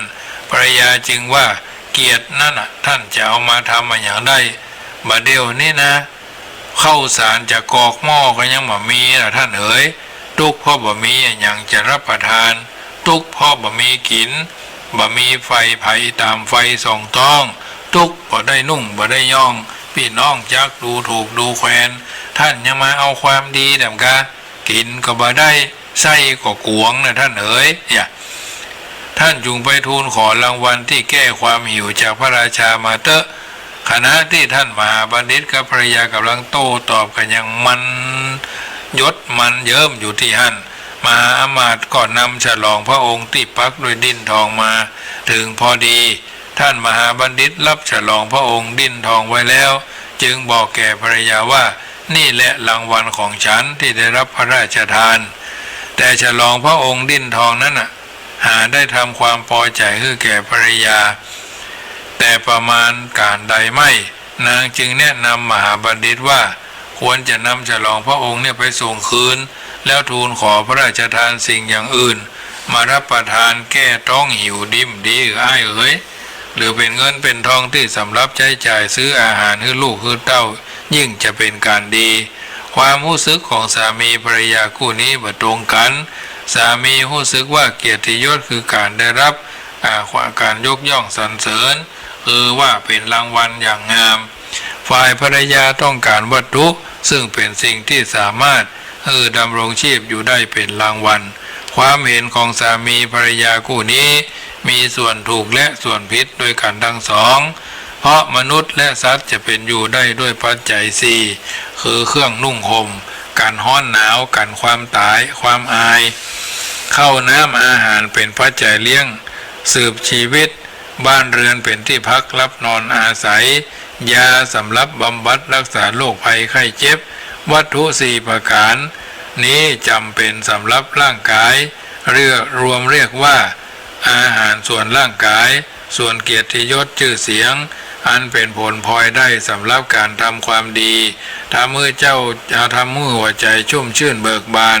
เกิดอุตสาหะทำความคิดทำความเจริญให้นักขึ้นรวมเรียกว่าอาหารส่วนใจนับว่าจำเป็นด้วยด้วยกันทั้งสองส่วนจะปฏิเสธส่วนใดส่วนหนึ่งก็นับว่าเข้าใจผิดประการที่สำคัญนั้นอาหารทั้งสองส่วนนี้ต้องได้มาโดยชอบธรรมเมื่อมหาบัณฑิตได้ฟังเหตุผลของภรรยาจึงยอมนำฉลองพระองค์พักดินไปถวายคืนแต่พระราชาเพื่อทูลขอเปลี่ยนเป็นสิ่งจำเป็นแก่ดำรงชีพต่อไปมหาบัณฑิตนึกอยู่ในใจว่าไหนจะนำไปส่งควรจะสวมใส่คือสมกับที่ได้รับพระราชทานรางวัลกึดแล้วก็สวมเสื้อนั่นเดินไปก็เสื้อชนิดนี้เป็นของหาดูได้ยากนอกจากเจ้าจากนายแล้วราษฎรธรรมดาเคยหันไผ่ใส่เมื่อมหาชนได้หันมหาบัณฑิตสวมเสื้อปักดิ้นทองเดินไปจึงเข้าใจว่ามหาบัณฑิตเป็นบ้าบางคนตะโกนด่าบางก็ขว้างปาด้วยก้อนหินก้อนอิฐและท่อนไม้มหาบัณฑิตถึงกับต้องวิ่งเข้าไปในอาศัยเจ้าหน้าที่แต่เป็นคราวเคราะห์กรรมของมหาบัณฑิตแทนที่จะได้รับอารักขาเป็นอันดีจากเจ้าหน้าที่หมู่เจ้าหน้าที่ก็กลับเข้าใจว่ามหาบัณฑิตเป็นขโมยลักฉลององค์ของพระราชาจึงจับขังไว้เพื่อลงรออาญาต่อไปฝ่ายมหามาตย์ที่เอาเสื้อปักดินของมหามาตย์ขอทองมามอบเพื่อมหาบัณฑิตเมื่อได้มาหันบ้านเฮือนและความเป็นอยู่อันแสนจะแล่นแค้นแสนเข็นทุกข์ใจครอบครัวมหาบัณฑิตแล้วจึงกลับไปทูลให้พระราชาทรงทราบพระราชาเมื่อได้รับทราบเช่นนั้นก็สลดพระทัยและสงสาร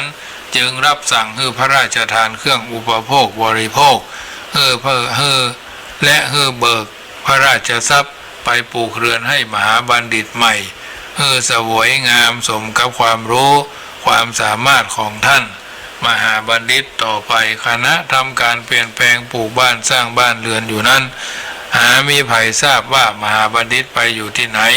เมื่อบ้านพระราชทานสำเร็จเป็นที่เรียบร้อยแล้วจึงได้ออกประกาศตัวหามหาบัณฑิตข่าวทราบว่าไปถึงเจ้าหน้าที่ตำรวจผู้จับกุมมหาบัณฑิตนั้นเมื่อรู้ว่าเป็นผู้ที่โปรดปรานของพระราชาก็บ่สบายใจกลัวความผิดจะตกถึงตัวจึงนำมหาบัณฑิตไปปล่อยไว้ในป่าลึกเพื่อให้สัตว์ร้ายได้กินเสียรู้แล้วรู้รอดไปมหาบัณฑิตก็เดินสดเซไปมาตามเรื่องของคนที่ถึงความเคราะห์ตกทุกข์ได้ยากแต่บุญของมหาบัณฑิตยังมีอยู่เมื่อเดินไปบ่ได้เท่าใดไปได้บ่เท่าใดก็ไปพบกับอาสมของโยคีฤาษีพระโยคีจึงขึ้นไปพักที่บรรณศาลาเมื่อถามถึงเรื่องราวของความเป็นไปมาตลอดแล้ววันรุ่งขึ้นพระโยคี จึงนำมาส่งพ้นจากป่าท่านมหาบัณฑิตได้กราบลาพระโยคีแสดงความขอบคุณท่านแล้วมุ่งหน้าเดินทางปิกบ้านแสนจะดีใจที่ได้ปิกไปป่ากลับมาอยู่กับลูกกับลูกรักเมียขวัญแถมครั้งหนึ่งเมื่อท่านมหาบัณฑิตไปถึงสถานที่เคยตั้งบ้านเรือนของตนทำให้ต้องหยุดคิดเพราะทุกสิ่งทุกอย่างแปรเปลี่ยนและเปลี่ยนแปลงไปมองหันได้เพียงแปลงไปจากสภาพเดิมหมดบ้านเรือนของตนก็จวนจะพังแหล่อยู่แล้วกลับกลายเป็นบ้านเรือนสวยงามประดับประดาตกแต่งด้วยสิ่งมีค่ามีแสงไฟสว่างไสวผู้คนคึกคักได้ยินเสียงคนสวนเสเฮฮาสมองของมหาบัณฑิตเกิดปั่นป่วนห้วนคิดไปต่างๆนานาใครเนาะมาขับใส่ไล่ส่งบุตรภรรยาของเฮาต้องระหกระเหินจากไปอยู่ที่อื่นและบ่ทราบว่าบัดนี้จะต้องทุกข์ทรมานณที่ใดมหาบัณฑิตเดินก้มหน้าจากที่หั่นไปด้วยความแค้นใจและหมดหวังแต่ทันใดนั้นมีชายหนุ่มคนหนึ่งซึ่งเคยอยู่ร่วมกับมหาบัณฑิตมาเมินเหลือบแลหันมหาบัณฑิตซึ่งกำลังมุ่งหน้าจะผ่านพ้นจากบริเวณบ้านอยู่แล้วจึงไปบอกคือภรรยาท่านมหาบัณฑิตรีบตัวออกมาเมื่อแน่ใจว่าใจมหาบัณฑิตแน่แล้วนางก็วิ่งไปยึดแขนเอาไว้ท่านมหาบัณฑิตจำภรรยาของตนไม่ได้เพราะเธอแต่งกายด้วยเครื่องผ้าอาภรณ์ประดับประดาที่งามงดงามมีก้างดงามเปล่งใสไวยะระยิบระยับเป็นคนละคนกับนางผู้เป็นภรรยาของตนจึงสะบัดมือโดยแรงพร้อมกับบอกว่าแม่ยิงถอยจุงหลีกไปมาครับไล่ใส่ทรงบุตรภรรยาของเฮาไปอยู่ที่อื่นแล้วยังจะมาเอาประโยชน์อันใดแถมเล่าตัวเฮาแถมเล่าพ่อมหาบัณฑิตฉันนี่แหละคือภรรยาคู่ยากของของท่านมาเฮาจะไปบ้านเฮาตัวกันนางกล่าววอนยาอู้ฮือมากความไปหน่อยเลยภรรยาเฮาบ่ได้อยู่ในสภาพเช่นนี้ท่านมหาบัณฑิตกล่าวยืนการกาตายขาเดียวหู้ซึกเดิมเธอจุงหลีกไปภรรยาของเฮาคนเดียวเท่านั้นที่จะมาถูกต้องตัวเฮาได้ท่านมหาบัณฑิตกล่าวซ้ำแม้ท่านมหาบัณฑิตจะอู้อย่างใดนางก็หาฟังเสียงไม่เรียกคือคนในบ้านมาช่วยกันยับมหาบัณฑิตเข้าไปในบ้านจนได้แล้วนางก็เปลี่ยนเสื้อผ้าอาภรณ์อันมีค่าออกนุ่งเสื้อผ้าชุดเดิมท่านมหาบัณฑิตจึงได้ชื่อว่าเป็นภรรยาของตนแน่เมื่อได้ทราบเรื่องจากภรรยาโดยลำดับแล้วจึงกล่าวว่าเจ้าบ่ฮู้ดอกเลือพระมันเจ้าบ่ฮู้กาว่าธรรมดาของผู้มักน้อยสันโดษนั้นจะได้อันยังก็ยินดีเฉพาะสิ่งที่จำเป็นแก่ชีวิตเท่านั้นเจ้าจงไปถวายคืนสิ่งเหล่านี้เสียแล้วกราบทูลพระองค์ว่าแม้กระท่อมน้อยอันประกอบไปด้วยเครื่องอุปโภคแม้กระท่อมน้อยอันประดับประดาไปด้วยเครื่องอุปโภคบริโภคยังมีชีวิตอยู่ได้ไปวันหนึ่งก็พอเพียงและก็เพียงพอกับความต้องการและเป็นความสุขอย่างยิ่งยวดของเฮาแล้วความสมบูรณ์ด้วยทรัพย์สมบัติจนเกินประมาณเช่นนี้บ่ฮื้อกุลแต่ประการใดเลยความกังวลด้วยทรัพย์สมบัติทั้งหลายนั่นแหละคือความทุกข์เจ้าจงกราบทูลพระราชาตามนี้เถอะว่าอันนางตอบว่าเท่าที่ได้รับไว้เป็นพระมหากรุณาธิคุณอันยิ่งใหญ่ของพระราชาแต่บัดตรงกับความประสงค์ของท่านในฐานะที่ดิฉันเป็นภรรยาก่อนยินดีที่จะปฏิบัติตามความประสงค์ทุกประการเมื่อพร้อมใจกันตกลงเช่นนี้ภรรยาของท่านมหาบัณฑิตก็เข้าไปกราบทูลเรื่องราวต่างๆพร้อมกับถวายคืนทรัพย์สมบัติที่พระราชาพระราชทานขอรับเพียงสิ่งที่ยังเป็นอัตภาพเพื่อเป็นไปเท่าอันพระราชาเมื่อได้รับทราบเรื่องราวตลอดก็ทรงโสมนัสและพระราชทานอนุญาตเพื่อเป็นไปตามประสงค์ทุกประการพร้อมทั้งประกาศยกย่องเชิดชู มหาบัณฑิตผู้นี้ไว้ฐานะอันสูงตั้งแต่บัดนั้นเป็นต้นมาสองสามีภรรยาก็อยู่กินกันมาด้วยความผาสุกจนอายุไขสิ้นลงตามความเรื่องที่กล่าวคือญาติโยมสาธุชนได้ยินได้ฟังนี้จักหันได้ว่าการทำความดีนั้นบ่ได้มีความหมายว่าจะต้องมีแต่ความราบรื่นเรียบร้อยบ่มีอุปสรรคอย่างเลยก็บ่ใช่การทำความดีมีอุปสรรคมากกว่าทำความชั่วเสียด้วยซ้ำไปเพราะการทำความดีต้องฝืนใจทำต้องทำด้วยกำลังใจทำความดีเป็นสิ่งที่ทุกคนต้องการแต่เมื่อคนใดมีดีคนนั้นต้องถูกอิจฉาตัดรอนข่มเหงเต่งเต็กเกิดอันเกิดนี่เพื่อทำลายความดีเช่นเดียวกับพระพุทธเจ้าพระโจรมารครั้งแล้วครั้งเล่าพระเจ้า500 ชาติพระเจ้า10 ชาติจนกระทั่งทานลูกทานเมียเป็นมหาเวสสันตระจาดกก็มีและตรัสรู้ได้ก็เพราะเอาชนะพญามารได้การต่อสู้กับอุปสรรคจึงจัดว่าเป็นความดีอย่างหนึ่งไม่ใช่เรื่องที่จะต้องนำมาบ่นเพ้อรำพึงลำพันความไม่สบายกายความไม่สบายใจหรือเกิดความต่ำต้อยน้อยใจเป็นต้นประการสำคัญคือกำลังใจของคนทำความดีคนทำความดีท่านว่าทำตัวเหมือนจันหอมเหมือนอ้อย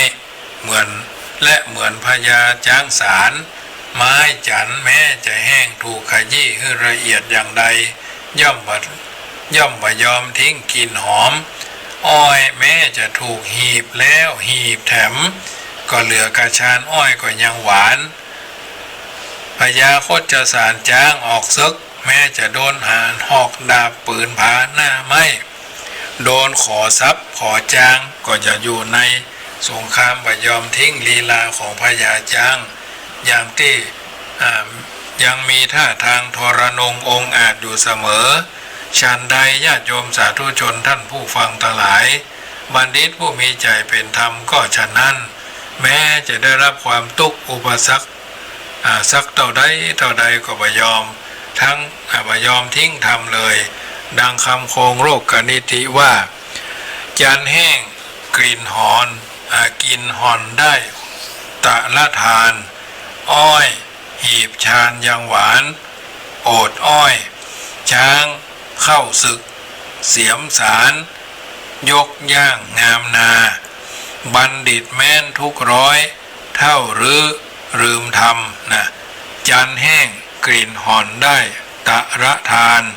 อ้อยหีบชานยังหวานโอดอ้อยช้างเข้าศึกเสียมสารยกย่างงามนาบัณฑิตแม้นทุกร้อน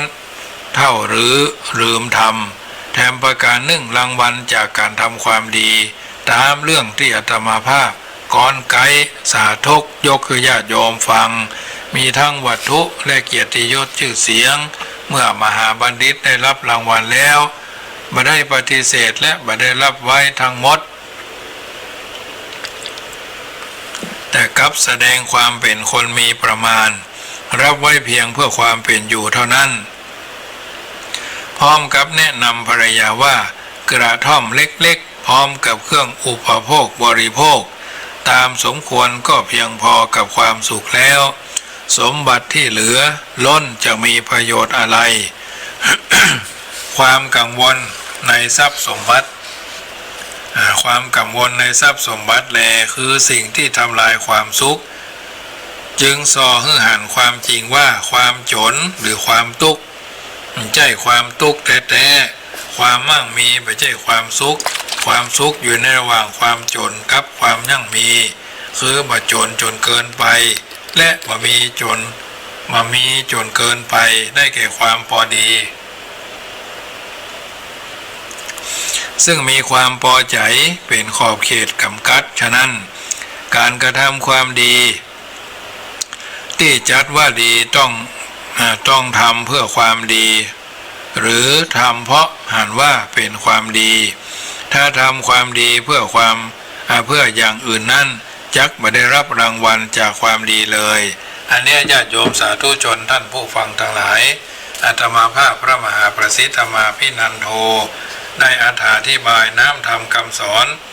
ญาติโยมสาธุชนได้ยินได้ฟังอย่างถูกต้องท่องแท้แล้วก็พยายามนำไปเป็นเครื่องพินิจพิจารณาจักไม่ได้ถลำผิดพลาดคลาดเคลื่อนจากความเป็นจริงน้ำธรรมคำสอนในทางพระพุทธศาสนาที่ญาติโยมสาธุชนได้ยินได้ฟังก็นำไปเป็นข้อเครื่องพินิจพิจารณาถูกต้องท่องแท้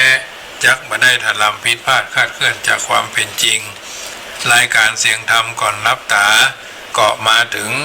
1 ชั่วโมงที่2เนาะญาติโยมตั้งแต่2 ทุ่มปลายมาจนถึง3 ทุ่มปลายแล้วญาติโยมสาธุชนท่านผู้ฟังที่อยู่ทางบ้านฟังแล้วเป็นจะใดก็พยายามโทรศัพท์เข้ามาทักทายโทรศัพท์แถมเครื่องนึ่งนั่นซีมมันบอกปกติญาติโยมต้องโทรเข้ามาแถมเครื่องนึ่งที่เบอร์โทรศัพท์แถมเครื่องนึ่งเนอะเพราะว่าเนื่องจากว่าซีมแบบปกตินะที่เบอร์โทรศัพท์อาตมาภาพนี่0861875325นี่ไม่ค่อยดีเนาะคืนนี้ก็คงจะต้องโทรแถมเบอร์เนาะต้องโทรแถมเบอร์เพราะว่าซิมมันมีปัญหากันน้อยหนึ่งเพราะฉะนั้นซิมมันมีปัญหาน้อยหนึ่งจะต้องเอาไปแก้ไขถูกต้องท่องแท้จะได้มาได้ถัดลำผิดพลาดคลาดเคลื่อนจากความเป็นจริงโทรเข้ามาที่เบอร์โทรศัพท์006นะเบอร์มันเป็น06 0861875325นี่จำบ่ค่อยเรียบร้อยเพราะว่าต้องมาโทรมาเบอร์จะจำเบอร์ทำเบอร์ไปได้กำลังพอหาอยู่เนอะเพราะฉะนั้นค่ำคืนนี้ก็ถือว่าเป็นส่วนหนึ่งที่สามารถติดต่อประสานงานกันได้แถมเบอร์เนอะเบอร์นั้นก็จะต้องแก้ไขแถมเบอร์หนึ่งทางนี้ท่านั้นระบบเทคโนโลยีนู้นถึงเป็นเนี้ยปริญญาเอกวัดลาดเบอร์ที่1กับปริญญาเอกวัดลาดเบอร์ที่2นี่นะ061นะโทรเข้ามาได้061 547 6539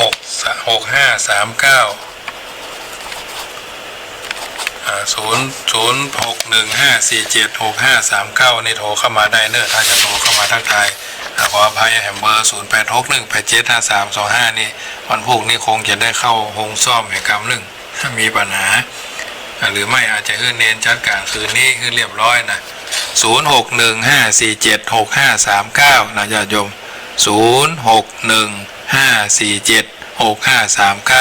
0615476539อันนี้เป็นเบอร์ที่2เบอร์สำรอง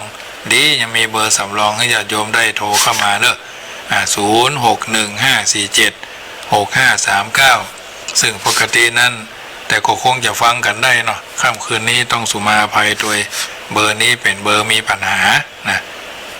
เพราะว่าตกเมื่อค่ำยามแรงวันเนี้ยตกเมื่อค่ำยามแรงวันเนี้ยแต่ทั้งนี้ทั้งนั้นก็ถือว่าเป็นอย่างเนาะตั้งใจฟังทางวิทยุอาจจะไม่ได้โทรก็เป็นอย่างค่ำคืนนี้นะสำหรับค่ำคืนวันพรุ่งนี้กับปกตินะ0861875325นั่นเบอร์ปกติแต่0615476539นี่ก็โทรเข้ามาได้ถ้าว่าอาจจะโทรศัพท์เข้ามาทักทายกันทางนี้ทางนั้นก็ถือว่ามันจะเขียนขึ้นต้นว่าซิมไม่ถูกต้องแต่เจ้านี่ไม่มีซิมเนาะเดี๋ยวนี้ซิมไม่ถูกต้องแล้วล่ะเจริญปอนนมัสการเจ้าโยมพิษสมัยเนาะเจ้าอันพอดีเครื่องนี่มันพอดีเห็นไหมได้ยินเสียงอะไรก็บอกฮู้ไม่สามารถติดต่อได้ในขณะนี้มันปิดของมันไปเลยได้ยินเสียงเหมือนต้นเปิดกระดาษพัดลมอย่าพัดลมเปิดพัดลมเจ้าฟังชัดเจนเนาะชัดเจนแต่ฟังท่านเล่ามาหลายเรื่องก็มวนดีวันนี้เป็นวันศีลก็มันด้วยมากกว่านี้ท่านเรื่องศีลเนาะเรื่องศีลเรื่องธรรมไปมันหู้จะเอาเรื่องอย่างมาว่าโควิดเขาก็หู้ละเฮากันเนี่ย บอกวิทย์วิทย์ละอิดเถอะอยู่ธรรมดาเนี่ยว่าเขาอันนั้นยิ่งงูยิ่งอีแต่ติดกันไปติดอะวิทย์อิดเข้าก็จะวิทย์ไปทีๆอะวิทย์ก็ได้ปิดประเทศทั้งหมดหนูเรื่องนี้เป็นปิดจังหวัดอ่ะแต่ปิดจังหวัดทางภาคใต้ยังแคลนนะจังหวัดภาคเรายังแคลนอยู่เดือนเมษาวันพุธนี่ก็จะเริ่มฮ้อนมันก็เริ่มไหม้เริ่มเค็มไปละโลกมันนี่นะก็เห็นขึ้น104หรือยังถ้าอาจารย์ลงบอกว่าถ้ามาจัดที่สถานีปกติโยมมาจัดสถานีกะอ๋ออันพระเจ้าอยู่บ้านลิงเหรอเนาะเจ้าอยู่ตรงบ้านไม่ต้องไปไม่เดียวสมัยเดียวยังทันนะคะทันอยู่ละปูนด้วยน่ะอยู่ละปูนก็ส่งไปเอาสบายใจดีเจ้าปลอดเจนดีหรอปลอดภัยในโลกซื้อไม้ดีเห็นน้อยมิกดีเห็นน้อยคอมดีเห็นน้อยก็ได้ละถ้าสมมติว่าไม้ดีเนี่ยอันพระเจ้าได้ยินไม้ตังของมหาลัยไม่โจ้อะไม้เพิ่งซื้อเป็น20,000เวลาท่านตัวธรรมดาอย่างเขาเนี่ยก็ตัว10,000เนี่ยกำลังดีจ้ะอันนี้ฉันก็ชนเยอะตัว10,000เนี่ยโอเคแล้วเนี่ยผมถึงแล้วตัว2,800มาได้ก่อนทั้งตัวชัดเจนนะถ้าตัว10,000นี่ก็จอพักการเลยมาได้ใส่จี้นะโยงไว้อย่าได้ใส่แค่หมูละแค่ใส่5แล้วเลยนะจ้าโมทนาโยมพิสมัยเนอะเจ้าเจริญพรเจริญพรโยม3975โทรเข้ามาใหม่เนอะ0861875325โทรเข้ามาใหม่เนอะ086อ่ะ0615476539นะ0615476539เบอร์ใหม่นะโยม0861875325วันนี้ต้องสุมาภัยไม่ไปตามความคิดของเราเลยมันลึกเนาะมันดื้อเนาะเพราะฉะนั้นโทรเข้ามาเบอร์สำรองเนอะ0615476539แต่มาภาพก็จะว่าไปเรื่อยๆญาติโยมไม่ได้โทรมาก็บ่เป็นหยังเบอร์ตะกี้โทรเข้ามาใหม่เนอะถ้าเบอร์นี้ตะกี้มันตกไป0838633975นี่โทรเข้ามาใหม่เนอะอันนี้ก็ถือว่าเป็นส่วนหนึ่งที่ได้ช่วยกันประคับประคองช่วยกันเป็นกำลังใจซึ่งกันและกัน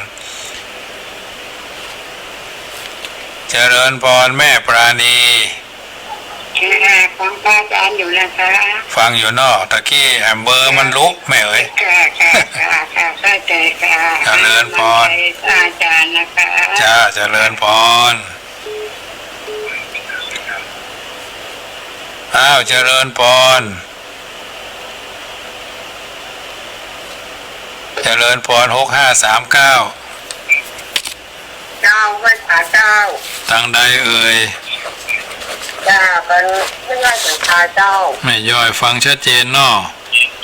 ชัดเจนดีเจ้าเข้าใจกว่านกยางรักษาศีลน่ะเจ้า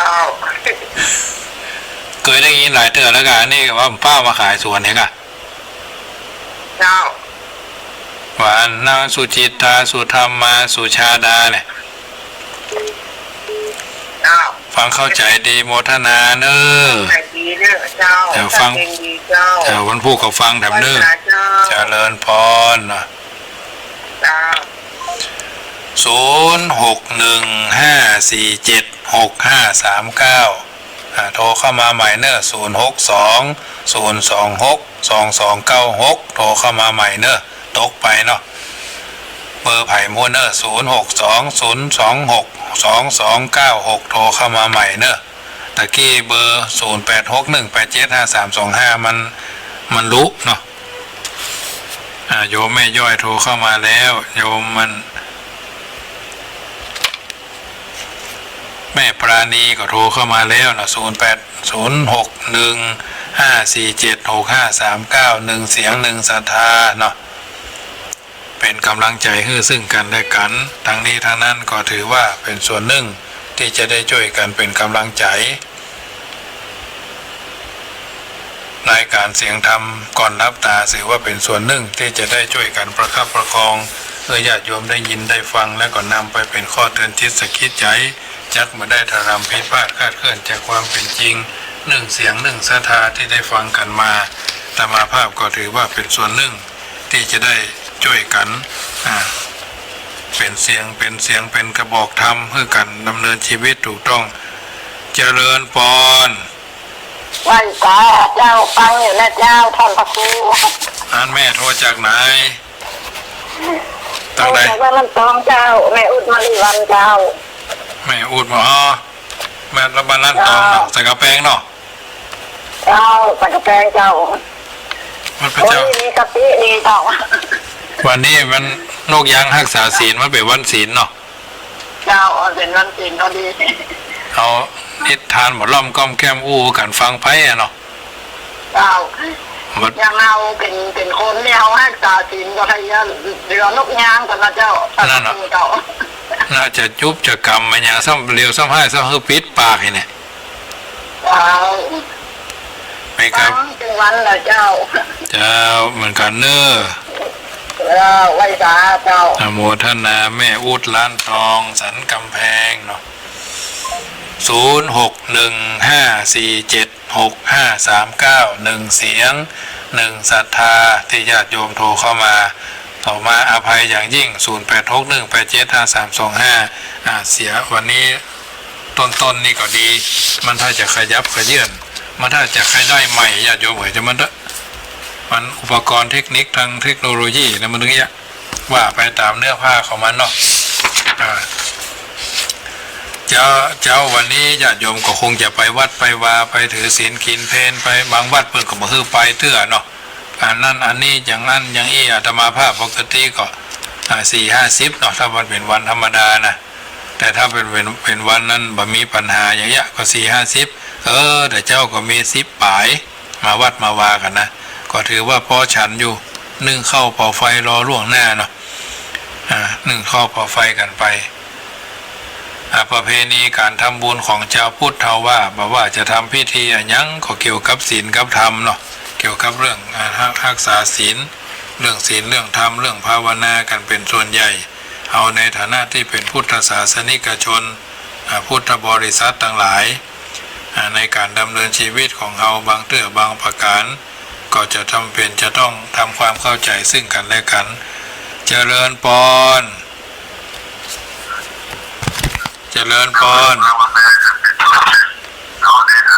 ฮัลโหล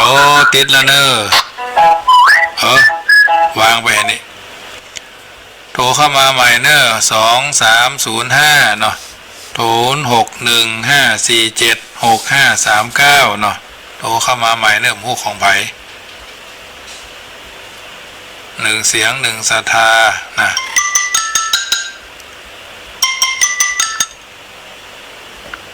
เจริญพรโทรเข้ามาใหม่เนอะไผ่มูเนอะ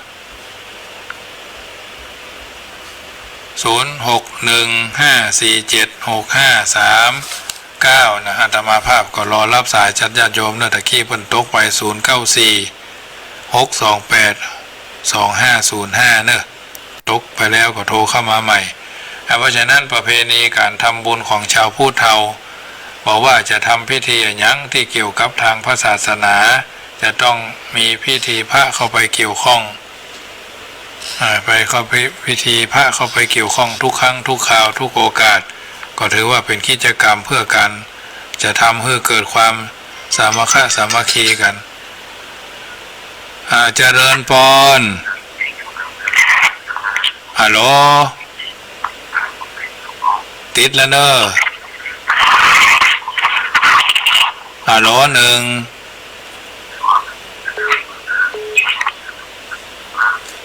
ว่าคือกับว่าแต่ฮัลโหลแม่น้อยห้วยทรายจากไหว้สาเจ้าฟังอยู่นอวันนี้ฟังอยู่เข้าใจดีนอ เข้าใจดีวันนี้ก็ไปวัดอยู่แม่ก็ไปอยู่เนาะ เพิ่นเพื่อไม่เศร้าแม่นกะ มันยังอ่านเจ้าบางคนเพิ่นบ่ไปเพิ่นก็ว่าอันกลัวลูกแม่เป็นว่าไปอยู่อีเนาะคือตั้งใจบ่ไปอยู่อ่ะเจ้าก็เฮาก็ทำตามที่เพิ่นฮื้อปฏิบัติเนาะบางอย่างมันก็อนุโลมปฏิโลมไปตามนั่นได้เจ้าคุมหน้าอย่าจ้ะเดี๋ยวค่อยมันสักช่วงนะค่อยฮื้อใส่หมวกกันน็อกเอาเลยนะการป้องกันเนี่ยเนาะป้องกันดีกว่ารักษาเนาะเจ้าเป็นคำไปแล้วก็สบายใจเนี่ยเจ้าเหมือนกันไม่น้อยก็รักษาสุขภาพเพื่อดีเนอะเจ้ากับไม่สารนะเจ้าเหมือนกันเนอะเบอร์โทรศัพท์2305โทรเข้ามาใหม่เนอะ1เสียง1ศรัทธาเป็นกำลังใจให้ในการที่จะดำเนินชีวิตถูกต้องท่องแท้โดยแบบมีการผิดเพี้ยนผิดพลาด1เสียง1ศรัทธาจากญาติโยมที่อยู่ทางบ้านจะอู้ต่อแถมน้อยนึงว่าการรับศีลฉะนั้นพิธีรับศีลของชาวพุทธจึงควรศึกษาสำเนียกสำนึกให้เข้าใจอย่างท่องแท้และก็ถูกต้องเจริญพรเปิ่นพระอู้ได้ส่วนลงท้ายด้วย2305นี่นะติดแล้วเนอะแต่ว่าเปิ่นพระอู้เนาะแต่มาก็ฮับ2-3เทื่อนั่นนะ0946282305โทรเข้ามาหาธรรมาภาพที่0615476539 0615476539อันนี้เป็นเบอร์สำรองเนอะปกติแล้วจะฮับเบอร์0861875325แต่วันนี้มีปัญหามันเปิดห้องอย่ามันดื้อเนาะมันมาอยู่ในกรรมเจริญพร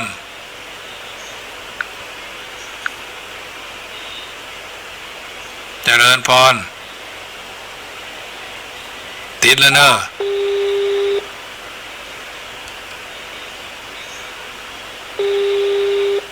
ว่าจะได้ญาติโยมบ่ฮับเพิ่นก็บ่ได้นะศีลของพระกับศีลของโยมศีลของพระเพิ่นว่าพรงอาบัติศีลของสามเณรเพิ่นว่าสมาทานศีลนะถ้าบ่ได้รับจากพระรักษาไม่ได้ดังมีนิทานปรำปราเล่าเรื่องให้ฟังว่าอดีตการนานมาแล้วบ่เมินนักมีพ่อชายคนหนึ่งญาติโยมแหมเรื่องนึงนะเรื่องการศีลอยู่ที่ไหนนี่นะนายโตนี่นะเขามีเลือดเนื้อเชื้อไขเป็นชาวพุทธมาแต่บรรพบุรุษเปิ้นแต่เพราะเหตุที่ต่อตัวเป็นชาวพุทธเพียงในนามนะภายที่เป็นชาวพุทธเพียงในนามก็ฟังไว้เนอะที่หู้ว่าตัวเองน่ะเป็นชาวพุทธก็เพราะว่าหันพ่อหันแม่ทำบุญตักบาตรพ่องไปทำบุญฟังเทศน์ฟังธรรมที่วัดพ่องเอาเข้าไปส่งคือพ่ออุ้ยแม่อุ้ยพ่อหัวแม่พ่อเมียแม่เมียพ่อหลวงแม่หลวงพ่องไงนะหาได้ศึกษาไต่ถามไม่พอหลักคำสอนในทางพระพุทธศาสนานั้นมีอย่างใดก็ว่าไปตามนั้นฮัลโหล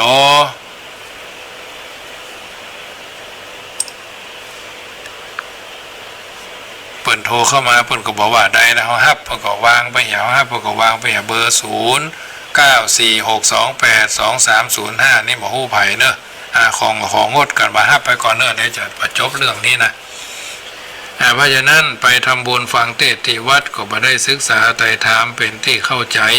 หลักคำสอนในทางพระพุทธศาสนานั้นมีอย่างใดพ่องยิ่งไปกว่านั้นอารยธรรมสมัยปัจจุบันได้พัดผ่านเอานายโตจำจะต้องเดินทางห่างวัดไปทางนี้ทางนั้นก็ถือว่าเจริญพร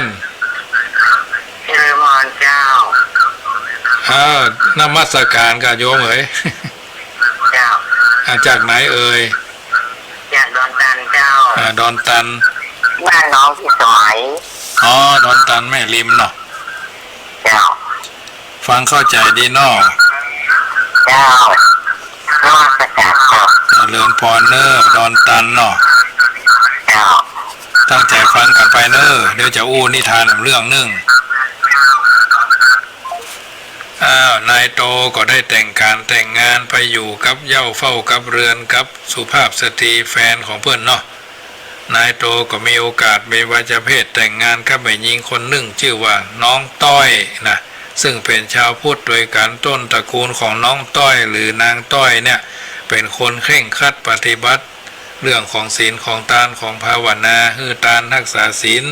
ทุกวันศีลวันพระก็พากันไปวัดไปวาถือเป็นเรื่องสำคัญจะขาดบ่ได้แต่สมัยนี้โรคโคโรนามานี่คงจำได้ไปกันเตื้อเว้นวรรคไปสักระยะหนึ่งก็คงจะเป็นไปตามนั้นนายโตก็ไปอยู่ในฐานะที่เป็นเขยในตระกูลนั่นก็ต้องอนุวัตตามจารีตที่ทอยของตระกูลของน้องต้อยที่ไปทำบุญเท่าที่นายโตได้สังเกตหันวันศีลวันพระอย่างพ่อตาแม่ยายภรรยาก็จะต้องเตรียมเนื้อเตรียมตัวกันตี 4 ตี 5เมื่อแรงก็จะได้แปลงข้าวสวยข้าวตอกดอกไม้อย่างใส่สวยใส่อย่างไหวเหมือนแม่ครูเหรียญทองเตรียมหน้าเนาะและสิ่งที่จะขาดมาได้ก็คือพานใส่ดอกไม้ขันศีลขันปอนเนาะทุกครั้งที่ไปวัดก็จะต้องถือศีลถือขันไปด้วยนายโตก็หันเหตุการณ์นั้นซ้ำซากก็อดสงสัยบ่ได้ วันหนึ่งนายโตหันจะเป็นโอกาสเหมาะได้อยู่กับภรรยา2 ต่อ 2จึงเอ่ยถามภรรยาว่าน้องต้อยเหยอันเนี้ยพานดอกไม้เนี่ยเพื่อนเอาไปวัดโดยกาเอาไปเนี่ยหยังน้องต้อยก็ตอบว่าเอาไปสำหรับขอศีลกับอ้ายโตเนาะเหตุที่ตัวบ่เคยรักษาศีลมาก่อนนายโตจึงยังบ่เข้าใจการขอศีลน่าจะเป็นอย่างใดแต่นึกอยู่ในใจว่าอันยังเฮาก็ได้มาอยู่กับเขาแล้วเมื่อเขานิยมทำอย่างใดเฮาก็จะอนุวัตไปตัวเปิ้นอย่างนั้นเข้าเมืองตาลิวก็ลิวตาตัวเนาะโดยเฉพาะเรื่องวัดเรื่องวาหู้ซึกว่าจะเป็นเรื่องที่จำเป็นจึงบอกกับภรรยาว่าวันพุกเนี่ยอ้ายจะไปรักษาศีลไหนลองอธิบายให้อ้ายฟังหน่อยเหรอน้องต้อยวิธีขอศีลนะเพิ่นทำอย่างใดพ่องอันนี้นายโตกับน้องต้อยในเพิ่นอู้กันนะน้องต้อยก็รู้สึกตื่นเต้นโอ้ยสามีจะได้ไปขอศีลโดยที่ตนบ่ต้องขอร้องวิงวอนจึงอธิบายให้สามีฟังโดยย่อว่าอ้ายประเพณีของคนเมืองเฮานะการขอศีลจากพระเจ้าประสงค์นิยมเอาพานดอกไม้ไปประเคนท่านก่อนแล้วเปล่งวาจาจึงกล่าวคำขอศีลหลังจากนั้นพระท่านว่าอย่างก็คือว่าตามเสร็จแล้วกำหนดรักษาศีลตามนั้นนายโตได้ฟังภรรยาอธิบายก็คงจะบรรละเอียดเท่าใดนักนะอธิบายจนจบนึกกระยิมในใจว่าก็การขอศีลมหันมันจะยากจะเย็นนะอย่างเราพระท่านว่าอันยังก็ก้อยว่าตัวท่านจึงบอกภรรยาว่าอ๋อแล้ววันพุกอ้ายจะไปขอศีลเนอะน้องต้อยช่วยจัดพานดอกไม้ให้อ้ายตัวเนอะนะวันลุ่งเจ้านายโตจัดแจงแต่งตัวแต่งหน้าแต่เจ้ามืดพอแต่งตัวเสร็จเรียบร้อยบ่ยอมคอยท่าฟังไผ่พ่อเมียก็บ่ท่าแม่เมียก็บ่ท่าสีภรรยาน้องต้อยคนงามก็บ่ท่าเพื่อนคว้าพานดอกไม้ใดมุ่งมาบุกมาเข้าไปในวิหารพอดีท่านเจ้าอาวาสบอกหัววัดไหนเนี่ยเพิ่นคงบ่ใช่วัดจังกำนะพอดีท่านสมภารก็เตรียมตัวที่จะฮื้อศีลอยู่ในวิหารอยู่แล้วนายโตก็เอาพานไปวางไว้ตรงหน้าท่านสมภารแล้วก็บ่ยอมอู้กรรมใดๆทั้งสิ้นนึกอยู่อย่างเดียวว่าพระว่าจะใดก็ว่าโดยตามฝ่ายท่านสมภารบ่ฮู้ว่าวัดไหนเมื่อหันอุบาสกโตเนี่ยแปลกหน้าเข้ามาเช่นนั้นก็รู้สึกอึดอัดมาฮู้ว่าจะเริ่มทักทายปราศัยอย่างใดแต่เมื่อหันพานดอกไม้วางตรงหน้าก็นึกเดาเอาว่าคงจะมาขอศีลจึงถามขึ้นก่อนว่าอุบาสกจะมารับศีลกานายโตเริ่มปฏิบัติตามคำที่ภรรยาบอกไว้ทันทีกล่าวคือบ่ได้เรียนแบบคำสมภารว่าอุบาสกจักมาขอศีลกานายโตก็อู้เฮียนทุลุง ท่านสมภารก็เอาพานมาเอาพานดอกไม้มาประเคนนายโตก็บอกว่าเอาพานดอกไม้มาประเคนสมภารชักจะเอะใจขึ้นจึงเตือนซ้ำไปแต่ว่านายคุณเอาพานดอกไม้มาประเคนคุณเอาพานดอกไม้มาประเคนพร้อมกับจี้ไปที่พานดอกไม้นายโตก็รับไปทางรีบไปทางพานดอกไม้แล้วตอบว่าเอาพานดอกไม้นั้นมาประเคนสมภารงุดงิดทำยังไงกันนี่นายโตก่อนซ้ำบอกว่านี่ยังไงกันนี่ความงุดงิดของสมภารเจ้าวัดเลยกลายเป็นความโมโหยิ่งพยายามเพื่อจะให้นายโตเข้าใจเท่าใดยิ่งเพิ่มความยุ่งยากมากเรื่องเข้าทุกทีประกอบกับโมโหหิวเข้าสมภารมันขวายแล้วเนาะมาได้เลิกวัดจึงลูกจากอาสงไปจับนายโตเขย่านายโตก็จับสมภารเขย่าพ่อง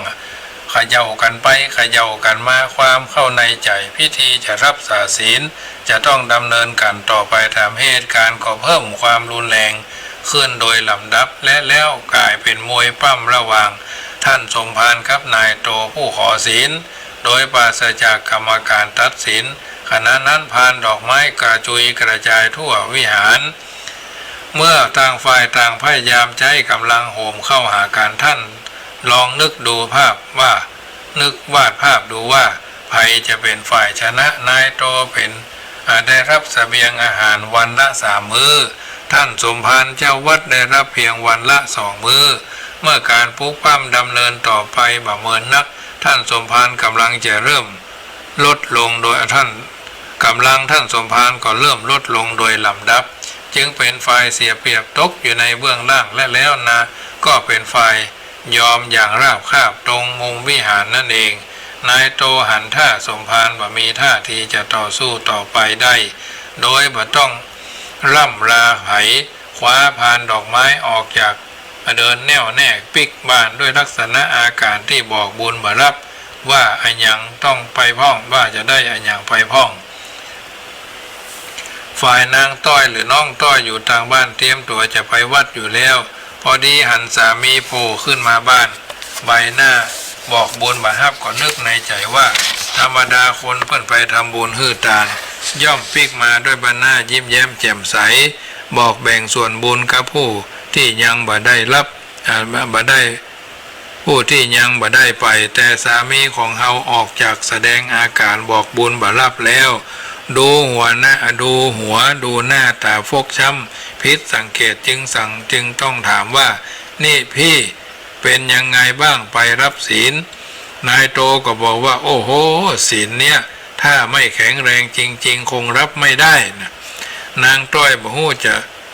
ต้นสายปลายเหตุว่าสามีไปทำอย่างกับท่านสมภารได้ฟังคำตอบของสามีก็อดที่จะคำมาได้จึงชักถามต่อไปว่าทำไมล่ะก็นายโตก็บอกว่าวันนี้กว่าฉันจะได้ศีลก็ต้องออกกำลังเสียย่ำแย่ท่านสมภารไปหมดแรงตรงมุมวิหารท่านจึงยอมนายโตพยายามอธิบายพร้อมกับทำท่าทีทำทางนางต้อยผู้เป็นภรรยาได้ยินได้ฟังแล้วจึงได้รับศีลอย่างทำนองนั้นเพียงเท่านั้นนางต้อยก็ทราบว่าสามีของเธอไปขอศีลกับท่านสมภารด้วยอาการอย่างใดนางหัวเราะ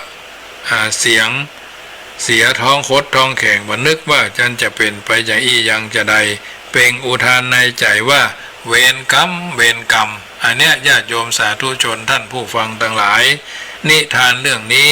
เท็จจริงอย่างใดผู้เล่าขอสงวนไว้เป็นความลับขอร้องท่านผู้ฟังทั้งหลายเพียงอย่างเดียวคือโปรดอย่าเข้าใจว่าสมภารเรื่องนี้เป็นองค์เดียวกับอาตมาภาพผู้บรรยาย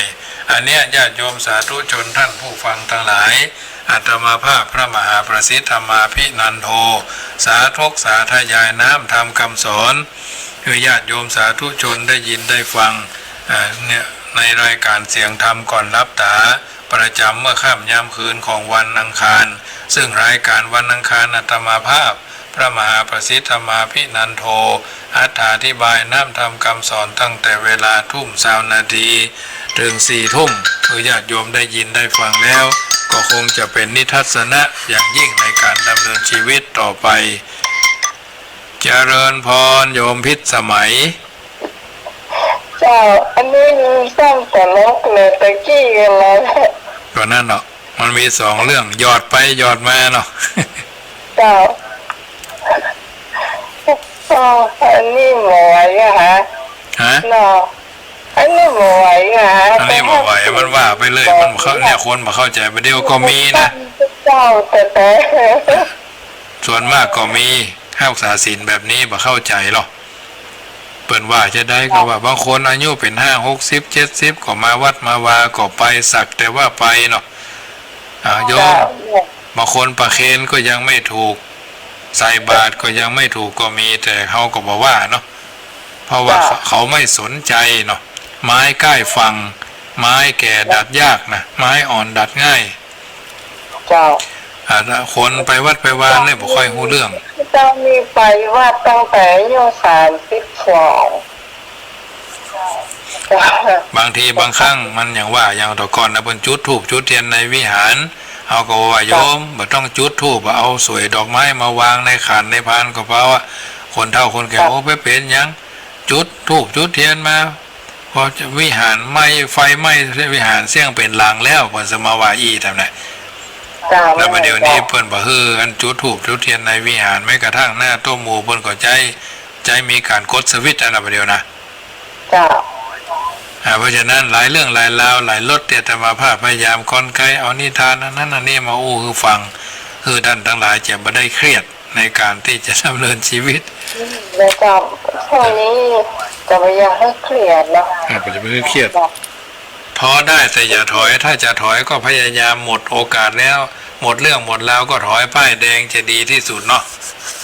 จ้ะที่ได้ยินเสียงพี่แสงวันที่ว่านอนตันอ่ะก็เป็นอยู่ตรงเหนือบ้านข้าเจ้าบ่ได้คนไทยอันนี้โทรศัพท์บ่คล่องก็เลย2 เตื้อ 3 เตื้อเขาคนก็บอกว่าอย่างได้2305เบอร์บ่นะเอาละค่ำคืนนี้เวลาหมดลงพอดีเนอะจะได้ล่ำลาเจ้าญาติโยมสาธุชนท่านผู้ฟังทั้งหลายตมาภาพพระมหาประสิทธิ์ดำเนินรายการมาก็พอสมควรแก่เวลาจะได้ปันศีลปันปอนให้ญาติโยมได้ยินได้ฟังเนอะวันนี้เป็นวันศีลเป็นวันพระจะได้ปันปอนเมืองเนอะยะถาวาริวหาปูราปาริปุเรนติสาคารังเอวะเมวะอิโตตินังเปตานังอุปกปติอิจิตังปฏิตังตุมหังคิปะเมวะสมิจันตุสเปปุเรนตุสังกปาจันโตปนะระโสยะถามะนิโจติระโสยะถาอิทังโวธรรมเทศนาตานังอริยตันติงอริยวังสังอริยปาเวนิงตินังนิพานะปัจจโยโอตุโวนิจังมงคลเลิศแล้วเจ้าสถาอุปาสกะอุปาสิกาทั้งหลายที่อยู่ทางบ้านปาการฟังน้ำฟังธรรมรายการเสียงธรรมก่อนรับตาทุกคืนวันพฤหัสบดีวันนี้เป็นวันอังคารเป็นวันที่ท่านทั้งหลายได้กระทำบำเพ็ญคุณงามความดีปาการฮือทานรักษาศีลเจริญจิตตภาวนาเป็นวันศีลเป็นวันพระที่อาตมาภาพได้ดำเนินรายการเอาน้ำทำคำสอนจากรายการเสียงธรรมก่อนรับตามามาจามาเปิดของความฮือหงายกับใจไผ่แผ่เอาน้ำทำคำสอนไปชู้จอดลอดถึงดวงจิตวิญญาณพ่อแม่ญาติโกโหติกาพ่อผู้บังเกิดเก้าของท่านทั้งหลายที่ได้กระทำบำเพ็ญกันมาไปวัดไปวาใส่บาตรหยาดน้ำบุญศีลบุญทานอย่างนี้แม่นว่าจะผายแผ่ถึงพ่อถึงแม่ถึงพี่ถึงน้องเพื่อนพ้องสหาย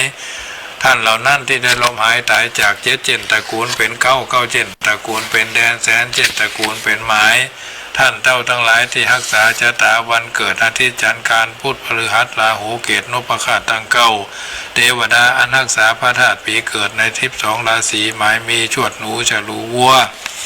ขานเสือเทาะกระต่ายมาลงงูใหญ่มาเสงงูเล็กมาเมียม้ามาแม่แปะวอกลิงละกาไก่จอหมากุนหมูท่านเจ้าเหล่านั้นคือได้ออกเสียจากที่ยากได้ภาคออกจากที่ผานได้สู่ที่สุขสำราญอภิบาลประทานพรให้ญาติโยมสาธุชนฟังขึ้น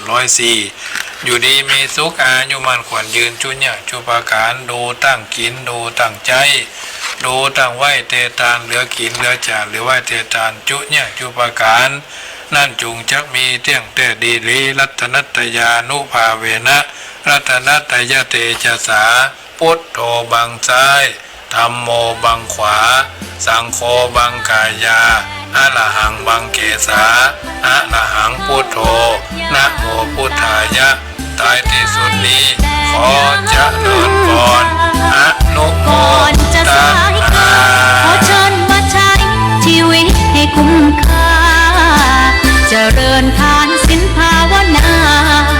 สั่งสมบารมีไว้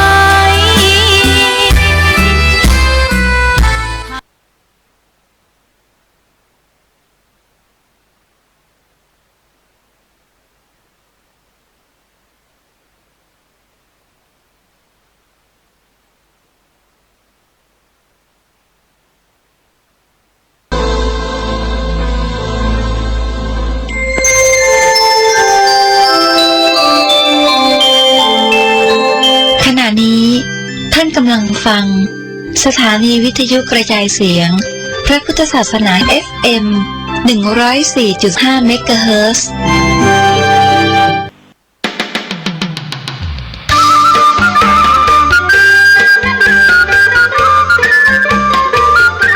โควิด-19 ระบาดเข้าเมืองไทย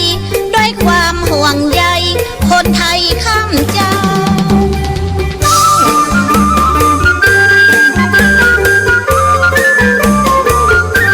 ไวรัสโคโรนาหรือโควิด-19 นี้รุนแรงเทียบเท่าโรคซาเหมือนกันทำให้ปอดอักเสบจนถึงแก่ชีวิตถือว่าเป็นวิกฤตมีคนติดตึงวันมันจะติดต่อผ่านทางลมหายใจน้ำมูกน้ำลายหรือสารคัดหลั่ง